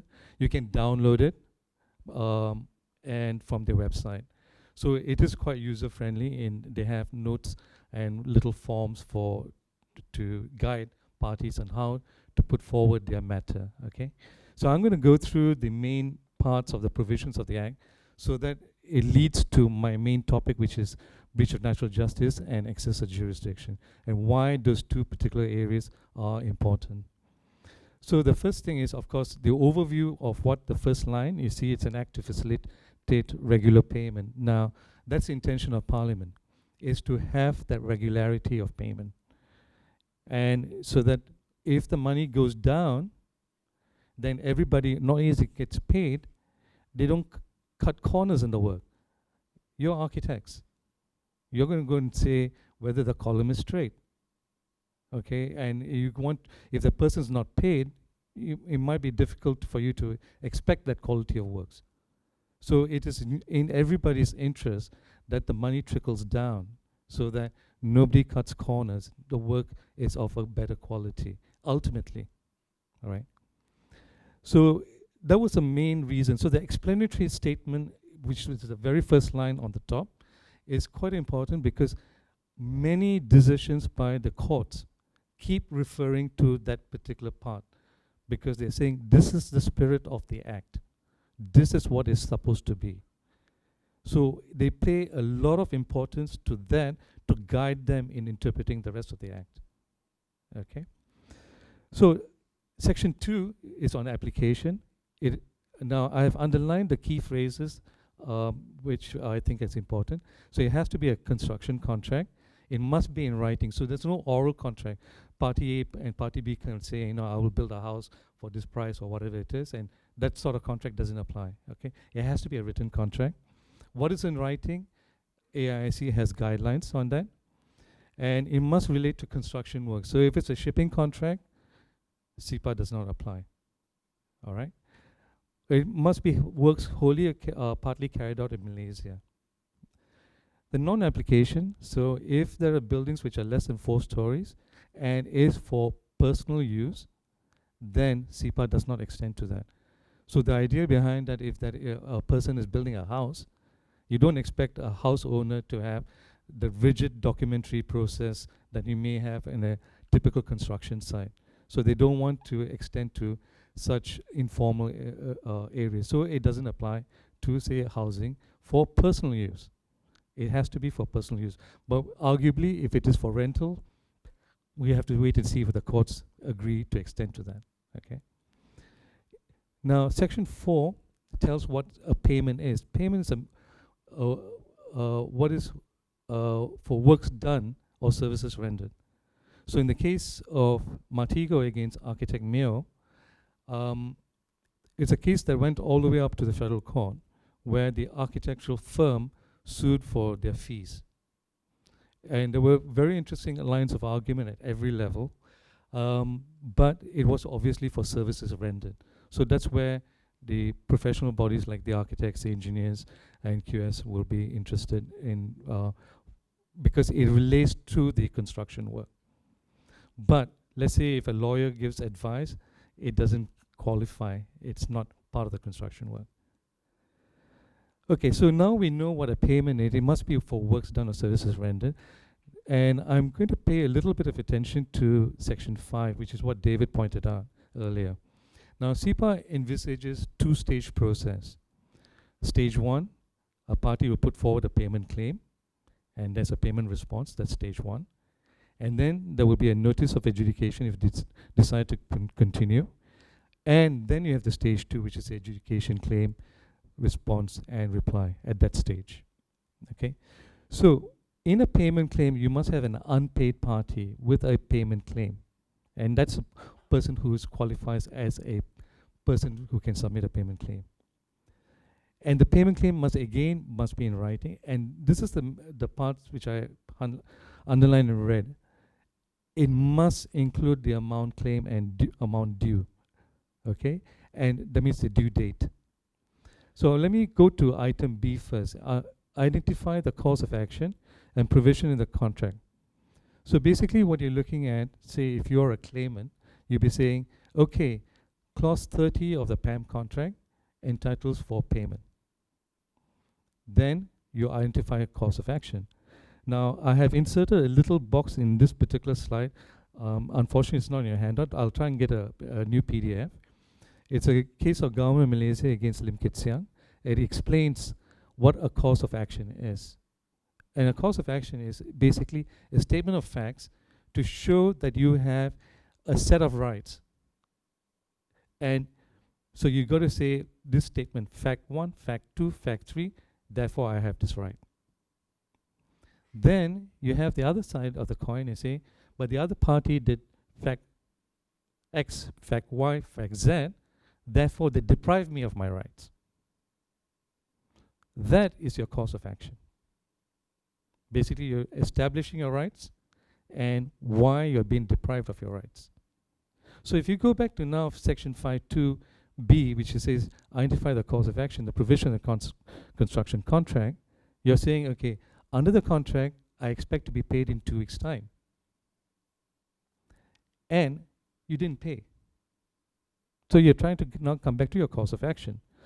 And as a result of that, the amount due for me is 100,000.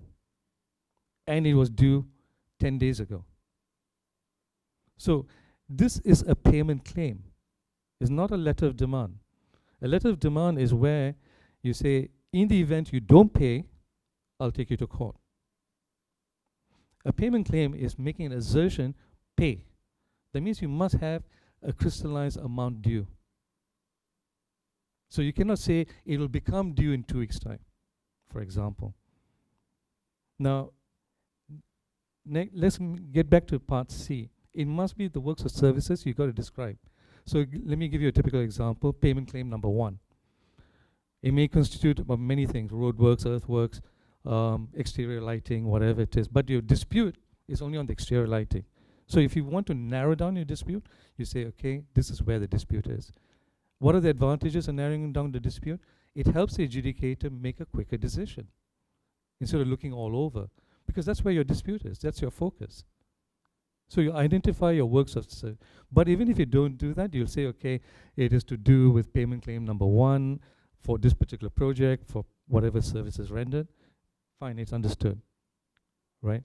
But the intention was to narrow it down, to help focus. And this is the last part, a statement that's made under the Act. Now, earlier I explained about you have litigation, arbitration, adjudication. Think of it as different racing tracks. A Formula 1 racetrack, a bicycle racetrack, and you have now a normal running track. They're different racetracks. Each one of them will have their own set of rules. You don't come to the running track with a Formula 1 car. You will not be able to participate. So each of these particular tracks have their set of rules, and if you don't have those set of rules complied with, then you fail. And the most important part here is a statement that's made under the Act, because now you're saying, I am making this payment claim under Sipa. You're alerting the other party. That means I am walking into this racetrack. And if you don't make that statement, it's fatal. because nobody knows which racetrack you're looking at, in a nutshell. So all the provisions on which I've highlighted for Section 5 are fatal if you don't comply. All right?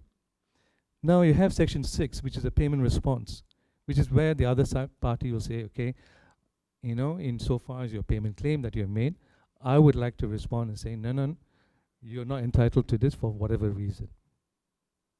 I will come back to 5 and 6 a little bit later. And Section 12, which is where the adjudicator has to render a decision within 45 working days. And an adjudicator has extensive powers. He can use those powers on his own, but ideally when the parties invoke the power. So a good example, you need another 10 days because you have been caught up with something. And you apply for an extension of time. And you apply under and ask the adjudicator to invoke the power. But you must have a good reason why you want an extension of time. Because party A may say, I need time, but party B, on the other hand, says, no, you must be quick, because they are waiting for the money. So you have to balance the interests of the two parties. But if party A says, no, I need time because the other side has done certain things or brought up new arguments or whatever it is, may be fair. So an adjudicator has to be balanced and try and approach the problem so that each person gets a fair hearing. All right? So this is the basic framework. So at least this is the key provisions that perhaps I would suggest to recall. All right. So now I'm going to come to a topic, jurisdiction. So what is jurisdiction? The Act itself does not tell you what jurisdiction is. Now, typically when an Act is silent on something, we go to the Interpretation Act to see if there is an answer in the Interpretation Act to help you answer a question in the Primary Act. But there's no answer in the Interpretation Act either. So we go to ordinary meanings of the jurisdiction. So typically jurisdiction, so the first phrase which I have at the top is from it's a concise dictionary. It's basically the power of a court to make a decision, an order.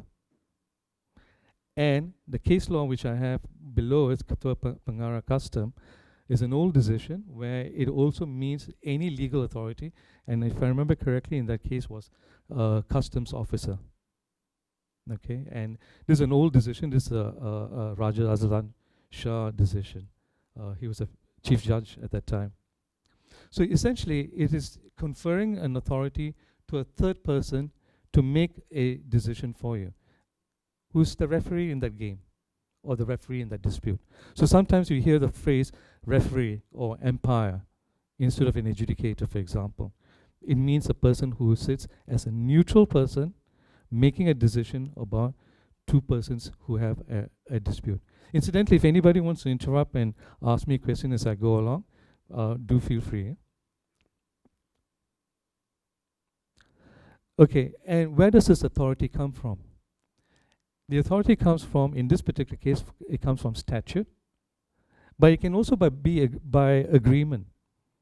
If you have two disputes between neighbors, they don't need to go to the statute if they want to call another neighbor to settle their dispute. You'll say, okay, fine, let me call neighbor C, whatever he says, we abide by it, for example. So it could be by agreement, but in formal documents, you will have, let's say in arbitration, you'll have an arbitration clause where parties have already agreed they will go to arbitration. They were agreed they will use, like, say, for example, AIAC. They agreed the set of rules, the language, whatever it is, okay? But in this case, we are looking at authority obtained from statute. And it tells what are the matters to be resolved. Okay, I'll try and tie all this back in a short while. So here in Cpa, jurisdiction limits the extent of the dispute the adjudicator is empowered to make. Now, we started with Section 5 and Section 6, which was your payment claim. I want payment claim for payment claim number 1, 2, 3. That's the ambit. So that's what in jurisdiction here is the limit of the extent of the dispute that an adjudicator can go to. Okay. But there are times when jurisdiction can be breached. And I'll try and give you two sets of scenarios. The first set of scenario is when the adjudicator is not validly appointed. That can happen because the person who's appointing or the process, there was a flaw in the process. So an adjudicator has to be appointed by AIC within 5 days. You were appointed 20 days later. That's a flaw. So technically, you have to correct that flaw. If not, the appointment is arguably not correct. Or you've already asked a question, another adjudicator already answered it. Why are you asking the same question twice? Okay, so these are just some of the examples I can give. So in this situation, the adjudicator has no authority to resolve the dispute. Okay, so let's say, for example, in this case, for example, if you didn't ask your neighbor to resolve the dispute, and he resolves the dispute, neighbor A and B will look around and say, who are you? Right? So when he has no authority to resolve the dispute because the appointment was wrong, or the question has already been answered, then the decision on that aspect is obviously not required. So that decision will be invalid. So the courts will set aside the whole decision, overturn it. Because you're not the right person. You're not meant to have made a decision on that dispute. Then you have the second type of adjudication, where, for example, the payment claim talks about payment claim number 1, 2, 3, and adjudicator talked about 4. That's not the original question. Parties may not even raise the question. So the question then is obviously not fixed within the ambit, or it's outside its framework. Then that particular question needs to be set aside. So what happens here? It is invalid again on that particular portion. You have two situations.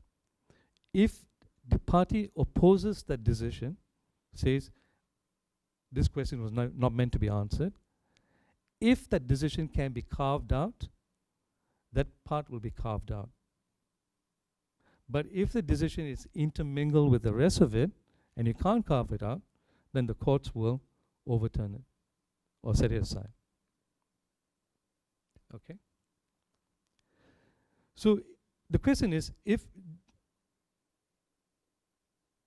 jurisdiction is not breached, okay, if the adjudicator attempts to answer the questions that have been put to him, or he finds it something, it's so obvious, and yet he made a mistake, that's too bad. You have to live with that decision.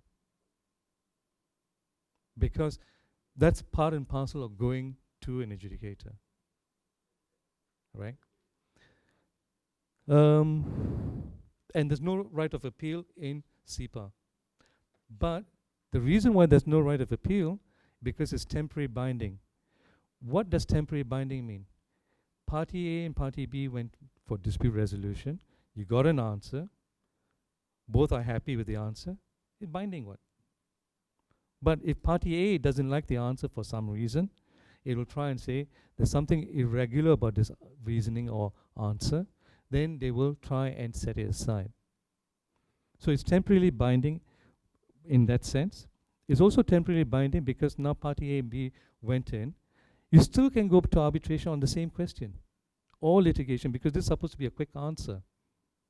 It understands that there might be mistakes. So if you go to arbitration and litigation, that's finally binding. But if you both have accepted the answer which the adjudicator has given to you, it's temporarily binding in the interim. So we move on, cash moves down. Because a lot of contracts also say you only have arbitration at the end of the contract. 5 years down. Dispute took place 6 months into the project. So the whole idea is to move the cash flow down, cash flow through.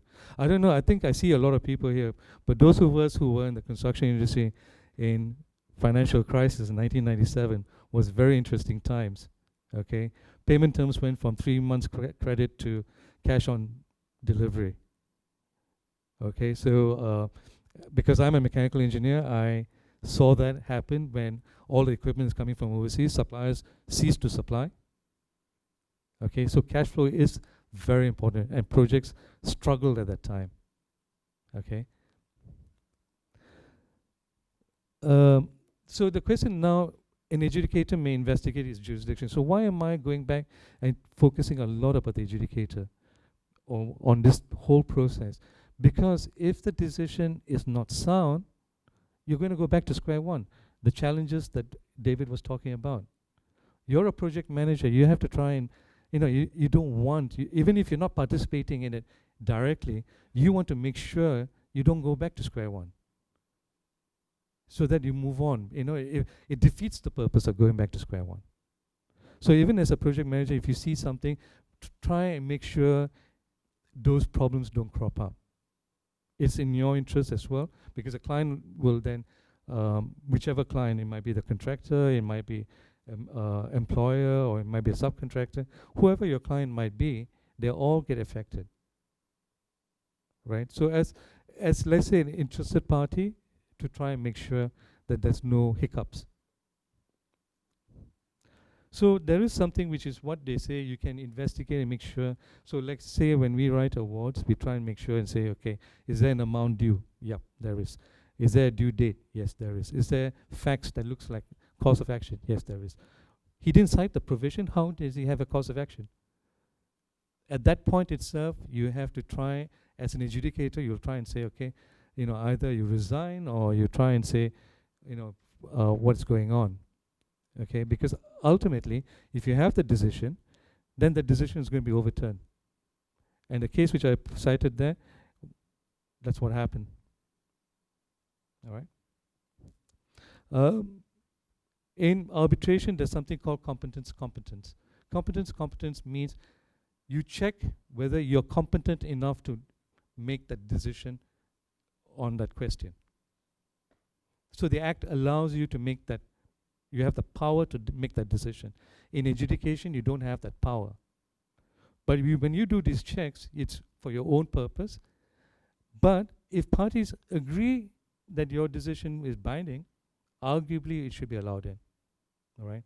But there's no case on this point, to my knowledge.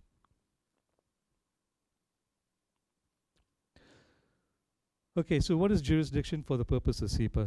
So the term jurisdiction in the federal court in the View Esteem case that David mentioned is not what you're talking about as if jurisdiction to hear any matter under administrative law. It's only jurisdiction for Sipa only. It's only as Sipa matters. So we go to section 27, which is where the problem started, or I would say where the fundamental thinking was started from. So section 27 says the jurisdiction of the adjudicator is limited to section 5 and section 6. And then parties may extend that jurisdiction. So I'll give you an example. Payment claim had progress claim number 1, 2, 3, or certificates related to that. Parties now may agree to increase to 4 and 5. So you can extend the jurisdiction by agreement. Okay. So this particular case, Binapuri against Hingniet, was the first case Sipa decision. So there the judge agreed is limited to whatever is a payment claim and payment response. And then he went to View Esteem in the High Court later, and it goes back to the same thing. So what it says, the jurisdiction, what was the question in your payment claim, payment response? That is the only question. So if you now put in your adjudication claim, and now you put progress claim number 6, 7, 8, which is additional to your original 3, what the judge here said, no, you can't do that. You can't extend by either the adjudication response or claim or whichever at that stage. You can't extend the jurisdiction because that was the original framework. The original framework can only be extended if parties agreed, not unilaterally by one person putting it in.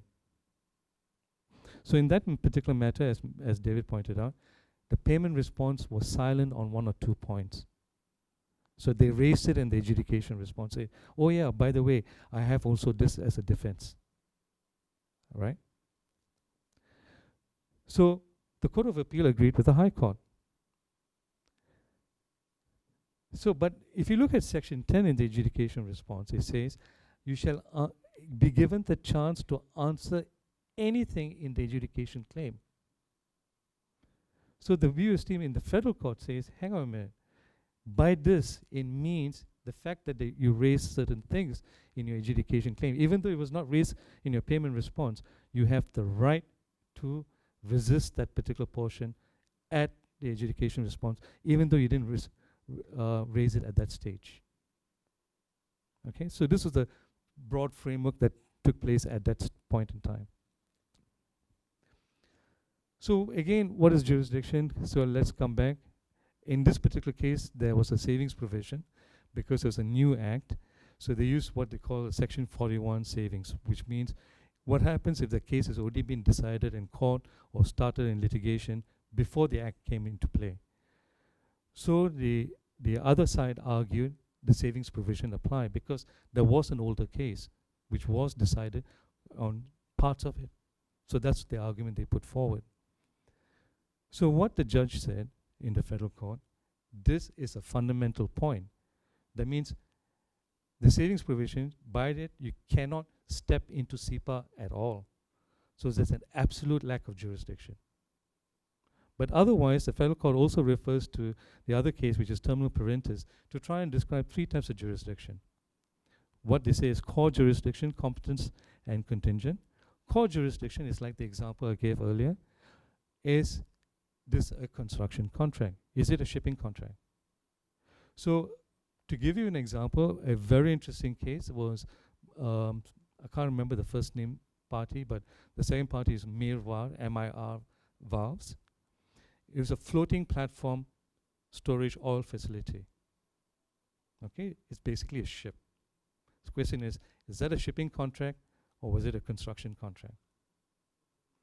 Because it was anchored down to the ground. So they went into that sort of argument and they recognized FPSOs as a construction contract, for example, right? So core jurisdictions basically says what are the core aspects you can fall within Sipa or cannot. Whereas competence jurisdiction is were you validly appointed? Are you competent? You're not competent, you're not supposed to be answering this question at all, right? And contingent jurisdiction is the actual dispute that the parties put together. This is my issue, payment progress claim number 1, progress claim number 2. That's the contingent. So the dispute is contingent on what the parties put in. So the next part, which is the next box below, which is contingent, is just some case to give you some explanation on it. But the implication of the competence jurisdiction and contingent jurisdiction is that if it is the two, they can only go for a setting aside of the decision under Section 15, or when you enforce the decision. Now let me explain about the enforcement. An adjudicator is given a decision. You expect the losing party, who was not successful, to honor the decision. Hopefully. But if it doesn't honor the decision, the Act allows that decision to be converted into an order of court, which is what an enforcement process is. So at the stage of enforcement, the other side may say, hang on a minute, you cannot enforce this because of these grounds. So there's a right to challenge it at that point. But you also have a right of a challenge at what is called setting aside. That means the original decision is I set it aside, which is where Section 15 comes in. Okay?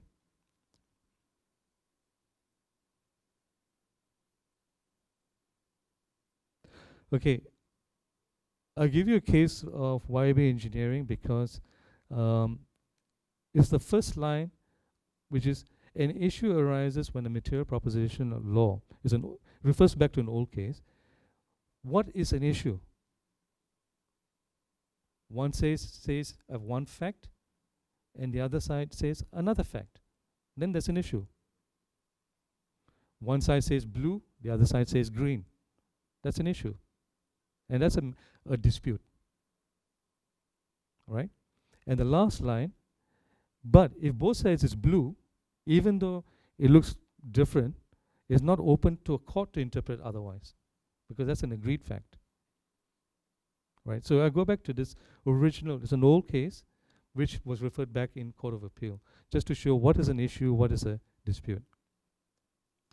So now we have that the case that I mentioned to you earlier, where when you have statutory powers to be must be exercised fairly. You must be fair. If you don't exercise fair, that's where breach of natural justice comes in. And I go back to this old case. It is that it applies to anybody who's condemned unheard. Okay, that means you must hear the person. You must be fair about it.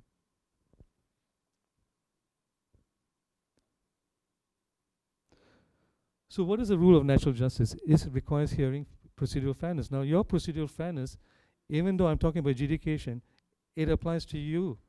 When you do your certification, I don't know about y'all, but I used to walk the site with the contractors. Basically say, show me. You claim, you show me. As a certifier, you are independent of everybody. Even if you are acting as a certifier employed as part of the employer's team, you are independent in giving your certification on quality, on quantum. Right? That's case laws for that proposition. So why is the reason of rules of natural justice? This basically say, you must give him a fair hearing. You give him a chance to present its case. Okay? And the other person who's affected by the decision must be also be given a chance about it. You must give him enough time. If you don't give him enough time, he doesn't know, he can't respond. Right? So when does a breach take place? You don't give him a chance to address the point. When does that happen? There's new evidence. Suddenly the guy shows you two new evidence. Right? And the other side never knew anything about this thing. He doesn't have a chance to respond to it. Or it's a new point or a new claim, for example. You must give him a chance. And failure to allow, then at that stage, when there's something new that's crops up, if you don't give him a chance, you must allow further stage. Even though there's only 3 rounds, there's a claim, there's a response, there's a reply, and you say, okay, there's a new point here, it's fair. I'll give more time on, come back to me on this. Then there'll be a breach of natural justice. But the failure must be material. It can't be something so insignificant that it doesn't make, courts will not accept that. Okay? Because when you have this breach of natural justice, that's when the other party will run to the courts and say, see, this whole decision, they never gave me chance. They never heard my argument. I had another 3 bundles and never even looked at it, for example. So the courts will say, yep. So that's one of the grounds that you can't set aside. Sorry, yeah. Yes, he has.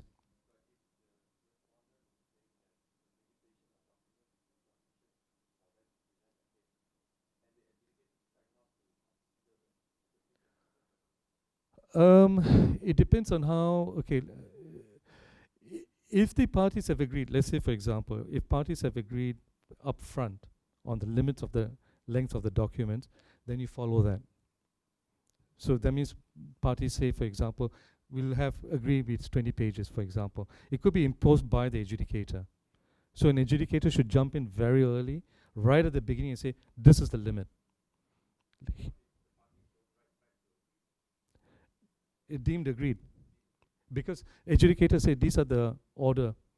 So typically, you have to be a little bit balanced. I mean, a small claim, unlikely the length of submission. Personally, I never limit the length of evidence, because evidence is something that you want to see. But I'll try and limit the length of submission, because otherwise it's just not very coherent. It'll be all over. So I make a distinction between evidence and submissions. And then looking at the quantum of claim, you can be, you can make a judgment call upfront. Oh, this one, 50 pages more than enough. Okay, for example. But if it's a larger thing, give more pages, for example. So I normally stipulate length of pages, right? One adjudication claim I had, I think I had about 50 bundles in the thing, and short time frame. You know, when the guy wheels in with his bundles of documents, you're like thinking, okay, that goes all the weekends, right? But the thing is, it's supposed to be a quick, speedy process. It's so you can try and limit the length of the document. Yeah, try and do it upfront. Any other questions, anybody? Well, there was one case. The limit was, it's an English case. I think Amsterdam and something. It's an English case. The limit was 20 pages. Okay, parties agreed, or the adjudicators stipulated. The person responded with 1,000 pages. So there, the adjudicator made a decision. He only read the first 20. And the court supported it in that case. Right. So the thing is, because you don't want a situation where it defeats the purpose of a quick, speedy result. But also, one of the problems that in Malaysia, I think it's probably Asian culture, nobody wants to go to a dispute resolution. They wait till the end of the project. And it's like, you know, of course, this is a new act. So you should take advantage at the beginning itself. Because you want a resolution. There are 2 or 3 other advantages in the act. The first advantage, if you have a decision in favor for you, then you go to the other side and say, see, I got the decision, please pay. 2 weeks later, he has it. You can also give a notice. You don't pay, I will ask the employer who's now going to pay you, the main, let's say you're a subcontractor, you're supposed to pay the main contractor, you pay me direct. So you bypass. Okay, so you give him 2 weeks. So that's one advantage of the act. Second advantage of the act, no conditional payment, which David talked about. No such thing as I pay you when I get paid, I pay you if I get paid, that sort of thing. Okay, that's void. Those clauses are inoperative once you go down this racing track, Sipa. It will not apply if you go through arbitration. The racing track, that provision still applies, right? As far as if I recall correctly.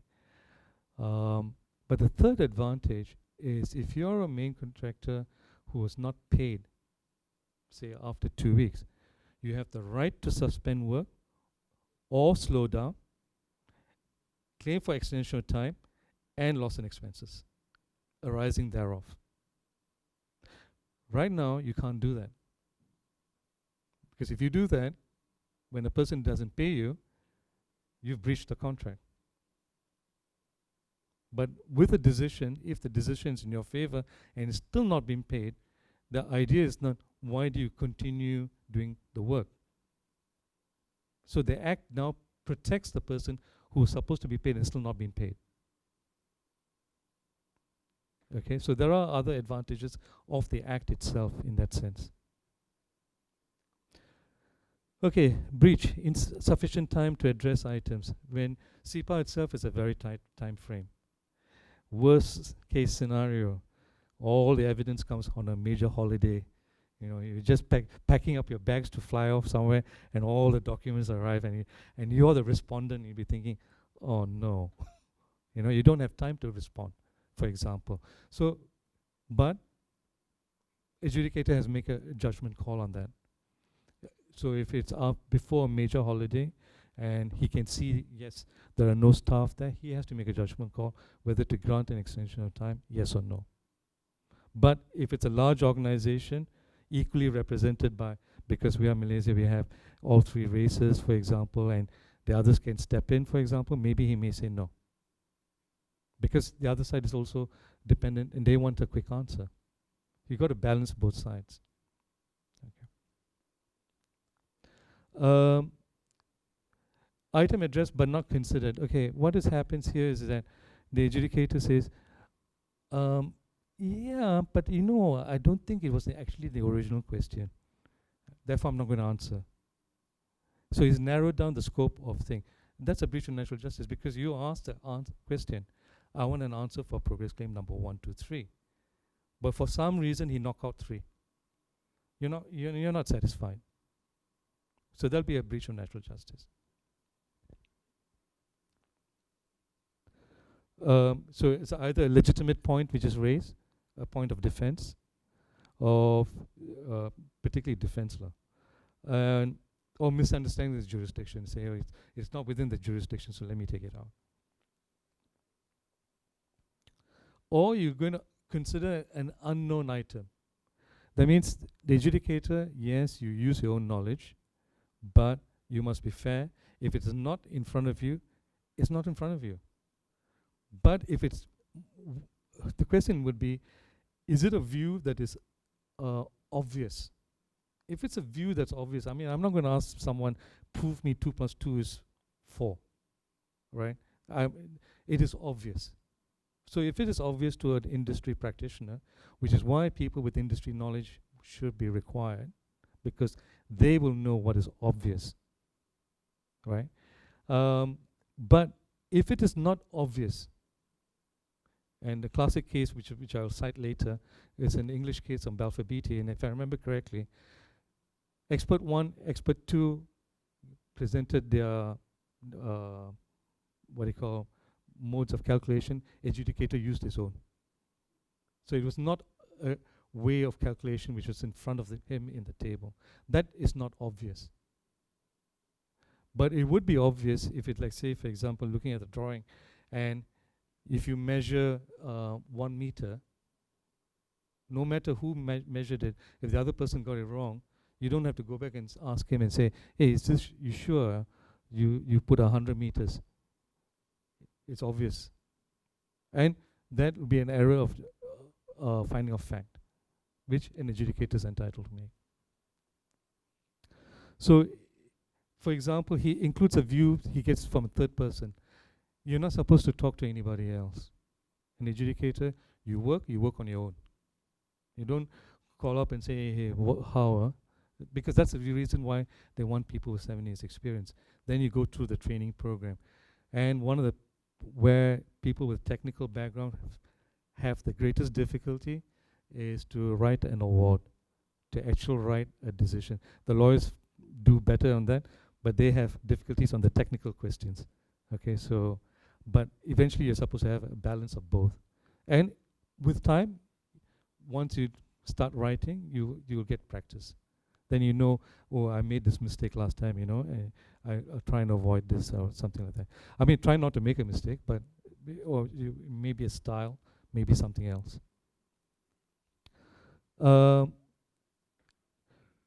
Okay, this is a very difficult point. Under the Evidence Act, there's something called adverse inference. I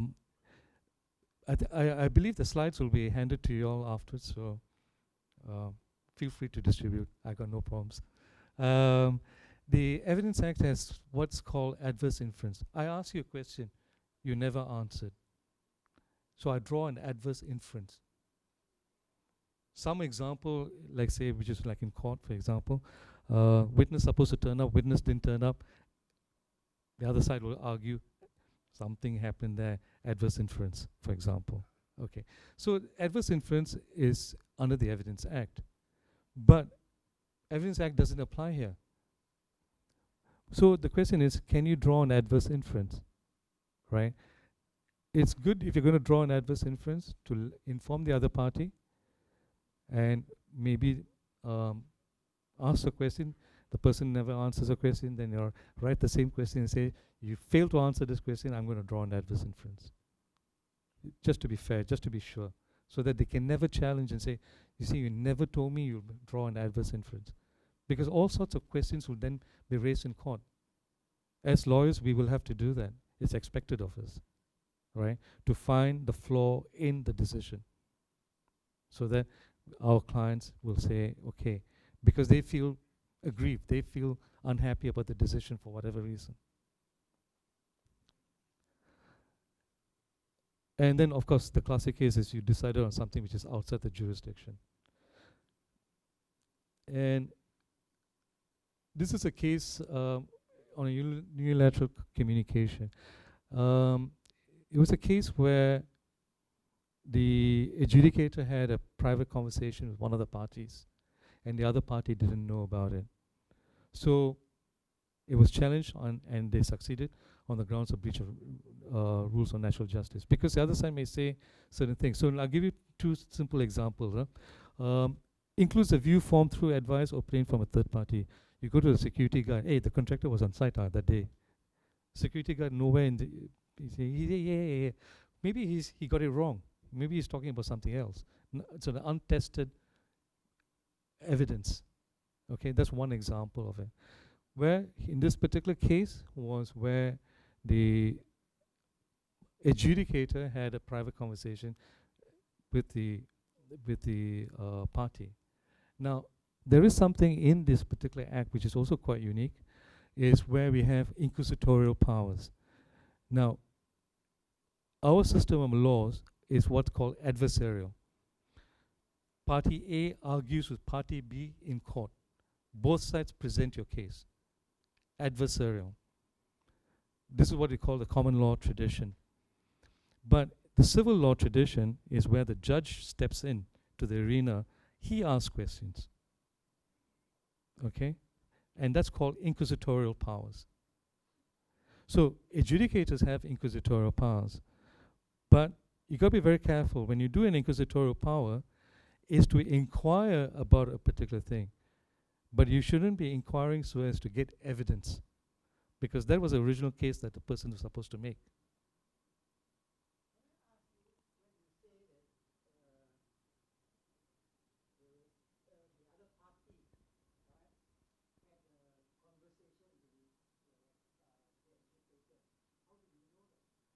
Okay, in this particular case, the other party was a professional organization, and they call AIAC to inform that the adjudicator is trying to call, and they wanted AIAC to tell the adjudicator not to do this. Went to trial, so they thought there was only one conversation. During the trial, the adjudicator said, no, actually there was two. There was another conversation as well. So the adjudicator was honest and explained there was two conversations. The dilemma that the adjudicator, but see, this is the early cases. The dilemma the adjudicator had, I have inquisitorial powers. Why should I tell anyone? It's taken for granted in Europe, for example. Judge will pick up the phone, no one bats an eyelid, for example. So there was a dilemma. So the way the courts have guided on this point, you can have your private conversation in this sense. Basically, it was, where is this document, where's that document, that sort of thing. You can have your private conversation, but record it and let the other side know. So if they want to object to it, they'll object at that point itself. Right? So I'll give you an example that I had.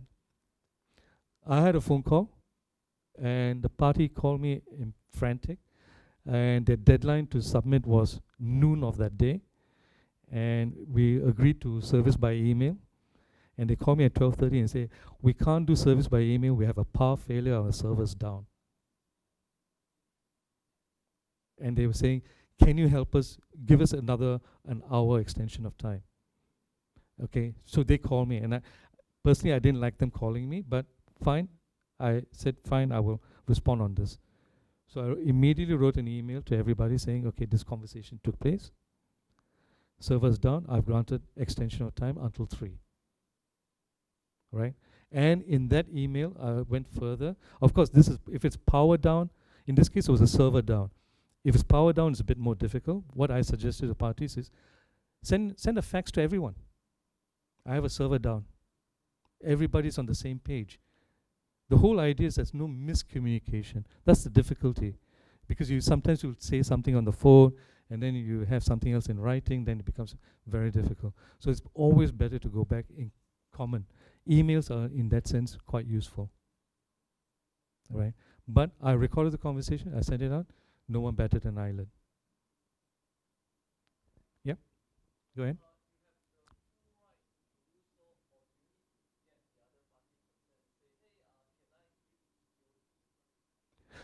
No, because you have a power. The power vests in you. So when the other side, say for example, in this particular example, I mean, it's a power failure. No one's. It'll be unreasonable if the other person comes back and tells me, no, you shouldn't give extension time. You know what my reply will be? Show me how you're prejudiced. You show me how you are prejudiced. If you have no grounds to be prejudiced, then you have no grounds to really object. But if you are prejudiced, its time is so strict for some reason, peculiarity of yours, then you have a valid argument that I have to take into consideration. Okay, but in this particular example that I had, I mean, it was just 1 hour more, nobody batted an eyelid on that. But the discretion ultimately vests with the adjudicator. You have to be the referee. It's like football. The guy falls down and he puts up his head. What do? You look at him. But if it's so obvious the other guy kicked him, you don't even wait for him. What you say? If you blow a whistle, give him red card straight away. That's what a referee does. So you got to just hear the other side, see whether it's correct. Of course, now you have video-assisted referee. Then you play back and see whether the guy got tripped over or self-inflicted or otherwise. Okay. But the power vests in the adjudicator to make the decision. And his decision must be done in good faith. It's a discretion, and any discretion must be exercised in good faith, with good reasons. Okay, so let's say, for example, let me give you an example. You're a party. Suddenly, on the way to serve your document, the document server met with an accident. So how? Right?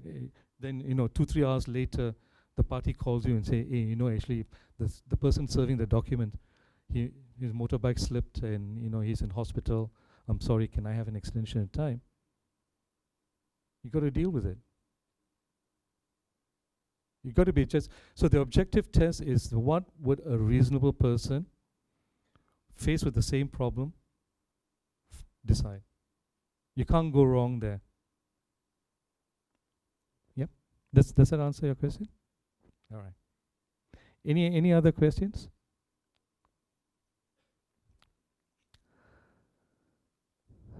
Okay. So now I'll come back to I'll just come down to section 24. That's the duties and obligations of the adjudicator. So under the Act itself, you have a duty to act in what you call principles of natural justice. Okay, which is why in the view esteem case, because he didn't hear the other person's response at the adjudication response, the court reminded adjudicator has this duty. It's input into the Act. Okay, so they use that. And if there's an improperly received decision, then most challenges under B, which is breach of natural justice, or D, shouldn't be C here. C is not acted independently or impartially. That is not so common. Basically, you're saying the adjudicator's bias. Okay. Okay, I'm running out of time. So what I'm going to do is this basically the aspects which I've taken from the cases that I've read and which I put here so that it gives you a flavor of what the judges are looking at. All right.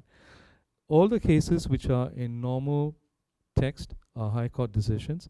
If it's in italics, it's Court of Appeal. And if it's bold, it's Federal Court. Just to give you, that means it's the highest court of the land. Okay, I'm going to come to this part. This is an English case which has been cited quite often in decisions which reach into breach of natural justice. Basically, they're saying that it must be something which is decisive or considerable importance.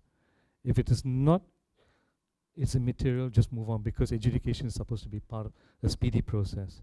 So the judges use this as the groundwork for, or background for their decision making. So you ignore the non-material breaches because it's provisional. Now the next case, which I also quite often cited, is English Court of Appeal case. What the court says is, when the decision, the other side doesn't like it, what happens is that parties are going through the material, you know, wow, all the small points, they come up and they challenge on that. So they say, you know, so if you look at the last line of the first paragraph, maybe it's aptly described as simply scrabbling around to find some argument, however tenuous, to resist payment. So they'll try and find something or other to say, no payment. This, what the courts are saying, no, just go past it. The whole idea with the adjudication decision is that you can at least negotiate your position. That's one thing you can do. Or maybe there are 10 items.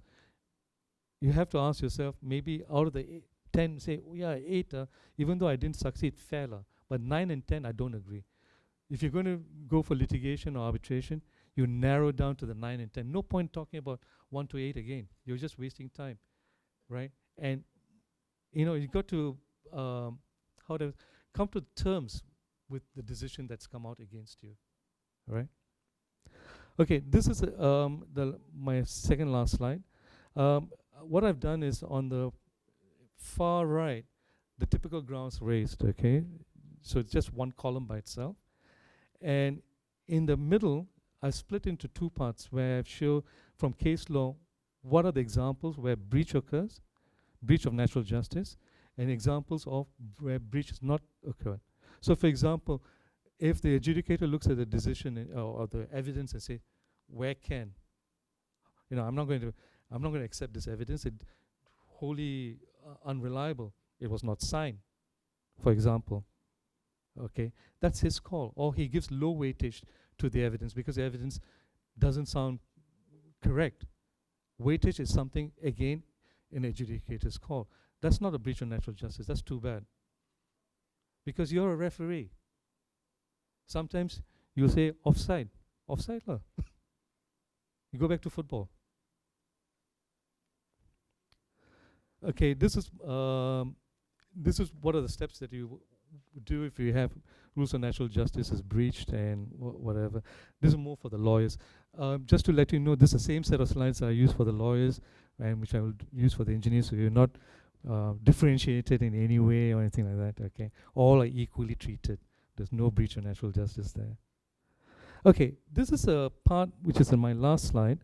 It's a decision where in the High Court of Johor, which I think is quite important because people are trying to make adjudication become legalistic, a point which David is pointing out. Because legal traditions have certain ways of doing things. So the court here is reminding, don't bring the rules of court here. Don't make it legalistic. You know, it's meant to serve a different purpose. But inevitably, it has become a bit more legalistic. There's been a lot of challenges for some of it which the courts have agreed with, and mostly courts have not. Courts have been upholding the adjudication decisions to that. And this is the very most important slide. See the paragraph at the bottom? That's my disclaimer. So that's why the color also changes. So just to make sure you're focused on that this is just a presentation. Things are dynamic. There may be a new decision that I may not be aware of. I need to do a research. So if there are any very difficult questions, you know, the best I'll smile and probably just look up and say, okay, I don't know the answer for it. Okay? Okay, thank you very much. Thank you.